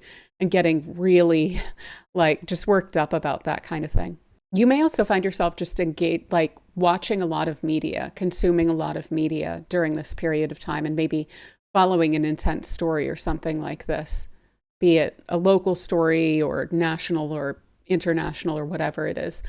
Additionally, with Mars and Pluto here, I would also say to be more careful when you're driving or when you're in transit, because there can be, again, more intense experiences. So this could either be a bit of a scare on the road, or this could be an actual accident or something like that. So going slower, making sure you're not tailgating people, trying to stay away from people who are tailgating, you know, just being a little extra cautious for these several weeks from like the middle of January, maybe like late January, the last week of January, almost all the way to March, because even after we have this stellium starting to break up and a lot of these planets moving into Pisces, we'll still have an eclipse here, which we'll talk about a bit more soon. You may also run into some tech issues that you find deeply frustrating. So I would say if you have those, like your phone being weird or a program being weird, or internet outages or a power outage or something like that. Just trying to breathe through it as much as you can, because this is the kind of thing that could introduce an issue like that, but could also get you really emotional about it as well. So yeah, I think that is pretty much what I have for you, Sagittarius, when it comes to this transit. So like I said, we'll talk about that upcoming eclipse quite soon as well. And in the meantime, I hope this transit treats you super well. And thank you so much for spending this time with me. All right, so for Capricorn, we have this big Aquarius stellium taking place in your second house. And this is the house of your personal resources, so financial, possessions, property, certainly, but also your emotional resources, your energetic resources, just kind of across the board, all that is yours and all that you can claim is yours, even like your earning potential, your potential generally, your skills, things like that all tend to show up here. Now, I do want to say, just literal sense off the bat here, we are dealing with financial questions potentially here. So you may feel a bit overwhelmed by some of those questions. I know in the US that there's a new kind of tax season that's coming in. There may be some elements of that, of really not wanting to screw that up, really not wanting for that to feel uncomfortable in any kind of way, and maybe even wanting to get out ahead of that, and possibly even feeling some frustration about that as well. So that may be an aspect here, but there may just be some weird sense of conflict over your resources during this period of time. And again, that can be financial or possessions or things like that. But putting aside the financial aspect now, going into the more like the more emotional questions about your sense of security, your sense of self-worth, your values, and things like this, that's undergoing a major transformation around this period of time as well. And those things may go hand in hand. For instance, if someone is trying to almost stake a claim or say that you need to expend some of your resources on them or things like that, that can certainly stir up in you a feeling of, no, I'm going to defend my resources. Like even when it comes to emotional labor, this can be just people kind of putting a lot of claims on your energy and on your energetic resources. And you therefore saying, no, I really need to be able to protect my emotions. I need to protect my state of mind. I need to make sure that I have enough energy left for me to be able to live my life in a nice way, in a way that reinforces your sense of self-worth and self-esteem and values and things like this. So you may really need to assert some boundaries when it comes to you and your things throughout this period of time, including your emotions. But also that reset that's coming through is also very likely speaking to how you view your possessions and how you view your priorities. What of yours is going to be top of mind going forward, and what you feel like you can purge as a consideration or a concern, or that which you are expending your resources or your thought on. So the priorities wind up shifting as well through this period of time. Again, especially when it comes to finances and things like this, but even when it comes to what makes you feel secure, I think you're changing your mind in a way during this period of time about what's important to your security and how you're measuring that.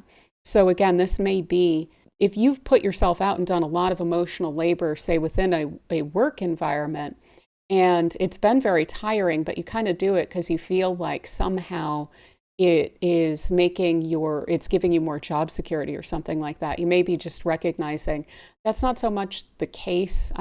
My emotional security and my emotional well-being and being able to go home at the end of the day and still have some energy left over for me or my family or whatever, like that's more important to me. Things like this. So also any sort of dependencies or people dependent upon you, those kinds of notions of security and dependency and things like that are also likely to be coming up during this period of time. And realizing that your value isn't just what you're offering to other people, but also what you have left over for yourself is so important. So saving some of that value, saving some of those resources for yourself. Again, a lot of this is going to be some boundary work It's not just that you're productive. It's not just that you're building resources. It's that you should also be able to enjoy them. So building then a new notion of security and what stability looks like to you. If you are emotionally kind of wrought by financial questions, that's not really that helpful. So making sure that there's also that emotional regulation that you're able to experience and enjoy, that sense of knowing what it is that you're going to be dealing with that day, because you know that if someone is trouncing your boundaries a bit, that you're going to speak up about it, or that you're going to be able to pull your energy back, things like that. So the stability of your own day-to-day experience probably being reprioritized during this period of time. But yeah, I would just finally say, if there are any irrational fears that you feel coming up about security, stability, things like that, I would say take a pause, take a breath, try to look at that as rationally as you can. Look at the numbers, try to quantify it, and see where you are actually. Because Mars-Pluto together can also speak to fears. And when those things start to crop up in this area of your security, we don't really like to feel that. So yeah, if you do feel that creeping up, it's probably just an irrational aspect of this transit. So giving it some time and breathing in the interim, I think, will also be quite helpful. But yeah, I think that's pretty much what I have for you, Capricorn. I will also be shortly speaking about an eclipse that's going to be showing up in this house deeper into February. But that is for next time. So I hope that this transit treats you super well in the meantime. And thank you so much for spending this time with me. All right. So for Aquarius, we have this big Aquarius Stellium taking place in your first house. Now, I need to point out that this is really punctuating the heck out of a transit that you've been experiencing that's very new, really, in the long run, of Pluto in your first house. So Pluto moves very slowly. That just moved in, kind of on and off since 2023. It's been there permanently for about a year at this point. And it's going to stay there until about 2044 or so. But there is a major concentration of energy upon that point right now. And I highly doubt that this is going to come up again. I've mostly looked in the past, and these alignments are extremely, extremely rare to have all of the personal planets all jumbled up around Pluto. So it's likely that you're going to see in full force a lot of the themes that Pluto will be working on a bit more quietly when it comes to you and the way that you present yourself to the world, the way that you interact with people, the way that you connect with people, the way you see yourself, and the way that you pursue your own personal goals. It's going to be very poignant right now, but it's speaking to something that's playing out a bit more quietly over the coming, almost 20 years.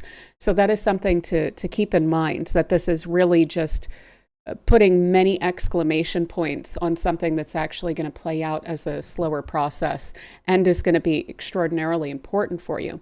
And a lot of that is around your sense of personal identity and the quiet transitions that have been taking place, again, over the past year plus.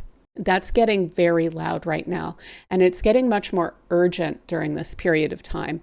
So this is going to be increasing a sense of personal power, a sense of self-control, a sense of willpower that is put behind your personal goals. So a real driven energy that you're bringing to your life, and getting really serious about affirming to yourself and understanding deeply that you can accomplish what it is that you're setting out to, and a real determination behind that. So when it comes to your sense of self, your sense of personal power, that's really coming up to be redefined right now in a huge way. So this is a major reset, again, at a core level when it comes to your personal identity and the way that you see yourself. Now, there's going to be pluses and minuses, I think, with this when it comes to your direct experience of yourself and other people and the interaction between yourself and other people in the coming few weeks here that we have this playing out in a very significant way. You're also coming up on an eclipse in Aquarius, the solar eclipse, the first of several, and we're going to be talking about that soon, so definitely consider sticking around for that. But basically what's happening is that there's a huge amount of energy and there's a huge amount of visibility that is coming to you and to what it is that you're setting out to do during this period of time. Now, we can look at that in a positive way, and we should, in terms of, again, even greater willpower and a greater certainty of what it is that you're going after, and huge intentionality when it comes to you. But there's a huge amount of energy here, which also looks to me like a lot of people coming at you in all manner of different ways. Some of them lovely, some of them wanting to talk, some of them wanting to support you, but also others that are probably going to be kind of triggered by you, or will look at least like they are reactive to you in a certain way. The reason I say that is that Mars and Pluto are here together. So when it comes to your energy and what you're bringing to the table and what you're bringing to the environment, that will be triggering to some, and some will be reactive, and some will kind of place their demands upon you as well, or will try to get you to fit their mold, or may project some of their fears or their negative things onto you as well. Now, again, that's not all that's going to be going on. We also have Venus here, we have the Sun here, we have Mercury here. So some people are just going to be around and connecting with you more and taking more notice of you. But again, keep in mind that mixed bag quality of the amount of people and the amount of managing your own energies and your own image through this time that's going to be going on here. So there's not going to be a lot of time for the old versions of yourself to push and pull here. There's a huge reset. There's a major kind of purging of old versions of yourself. Again, there's a major just like purge energy with this, generally speaking. But for you on a personal level, it is about aspects of yourself that aren't going to be coming with you. So again, I kind of can't overemphasize how much this is a major reset when it comes to you and your sense of self as well, and the visible personal power that's coming in during this period of time. Now, when these planets move on, things may, and especially after that solar eclipse, things may seem to quiet down a bit. But this is really pushing you into a new version of yourself that's going to be probably a lot more comfortable with working with that Pluto transit through that first house that you're going to have playing out for a couple decades to come. But yeah, I think that is pretty much what I have for you, Aquarius, with this stellium itself. I certainly would not mind to hear how this winds up playing out for you. And again, like I said, we're going to be speaking to the eclipse that's coming up very soon for you as well. But with that said, I hope that it does treat you super well. I hope it's not too overwhelming in the moment here. And thank you so much for spending this time with me. All right, so for Pisces, we have this Aquarius Stellium taking place in your 12th house. And the 12th house has to do with your subconscious. It has to do with isolation, that which goes on behind the scenes, beyond the veil. And so it's likely that you're going to have a lot of pretty intense experiences with all of this. When it comes to your subconscious, there's likely to be release, certainly, and being able to process very, very, very deeply a lot of that material. But it's likely to feel, I hate to say, a little bit uncomfortable or a bit intense. There may be some kind of preceding experiences or preceding events, basically, that wind up pushing you to look very honestly and very deeply at what's going on within you and what it is that your spirit is kind of calling out for and calling in, and whether any sort of old fears or patterns or any difficult experiences, if maybe there's any old traumas that haven't quite been fully fleshed out, those could be coming up to be dealt with through this period of time. Your spiritual experiences during this time are also likely to intensify. So it may feel weirdly like an eclipse. I'm not sure if you've had that experience where around eclipse season, there seems to be this going really deep within and really clearing things out. And I think there's just this massive rebirth cycle going on internally for you. And so you should feel like there is some spiritual guidance through all of that, but it's also very likely to feel a little overwhelming at times. I do want to point that out so that it's not just all rainbows and ponies the way I'm describing it, and then the way that you wind up experiencing it is much more intense or much more deeply, deeply, deeply emotional. So I would say if you can set out some time during this broader period of time in late February to I would even say kind of almost until March, because you will have an eclipse here, and we're going to talk about that quite shortly as well. But if you can just try to create some space for yourself so that you can rest, so that you can process what's going on under the surface for you. Or again, if you're having any new spiritual connections or things like that, to just have the time to process the material that's coming up to you, even from beyond the veil. So any sort of intuitive hits that may be coming through, trying to understand those on a deeper level. It does take some time, and it takes some energy as well. So again, there's a lot of processing that's going on behind the scenes here. And I wouldn't be surprised if this feels like one of those mini experiences of the amount of processing that we go through before there's this really intense rebirth cycle as well. So a lot of these planets, all of the inner planets, the sun and Mercury, Venus, Mars, those will all shortly after this be moving into Pisces itself. And you're going to have a big Mercury retrograde there, etc. So this is all processing stuff and digging stuff up and making sure that things aren't left too murky or undealt with before there's this kind of coming out moment of a new version of yourself, even when it comes to how you're dealing with people and how you're presenting yourself to the world. So it's going on under the surface first. So yeah, again, I would just try and create some space for yourself to spend some time on your own, and to expect for a lot of weird, interesting material to be coming up and presenting itself to you, to be worked through, to be released, to be understood on a much deeper level here. But yeah, I think that is pretty much what I have for you, Pisces, with this Aquarius Stellium. Again, we're going to look at that eclipse coming up very soon, so stay tuned for that as well. And in the meantime, I hope this treats you super well, and thank you so much for spending this time with me.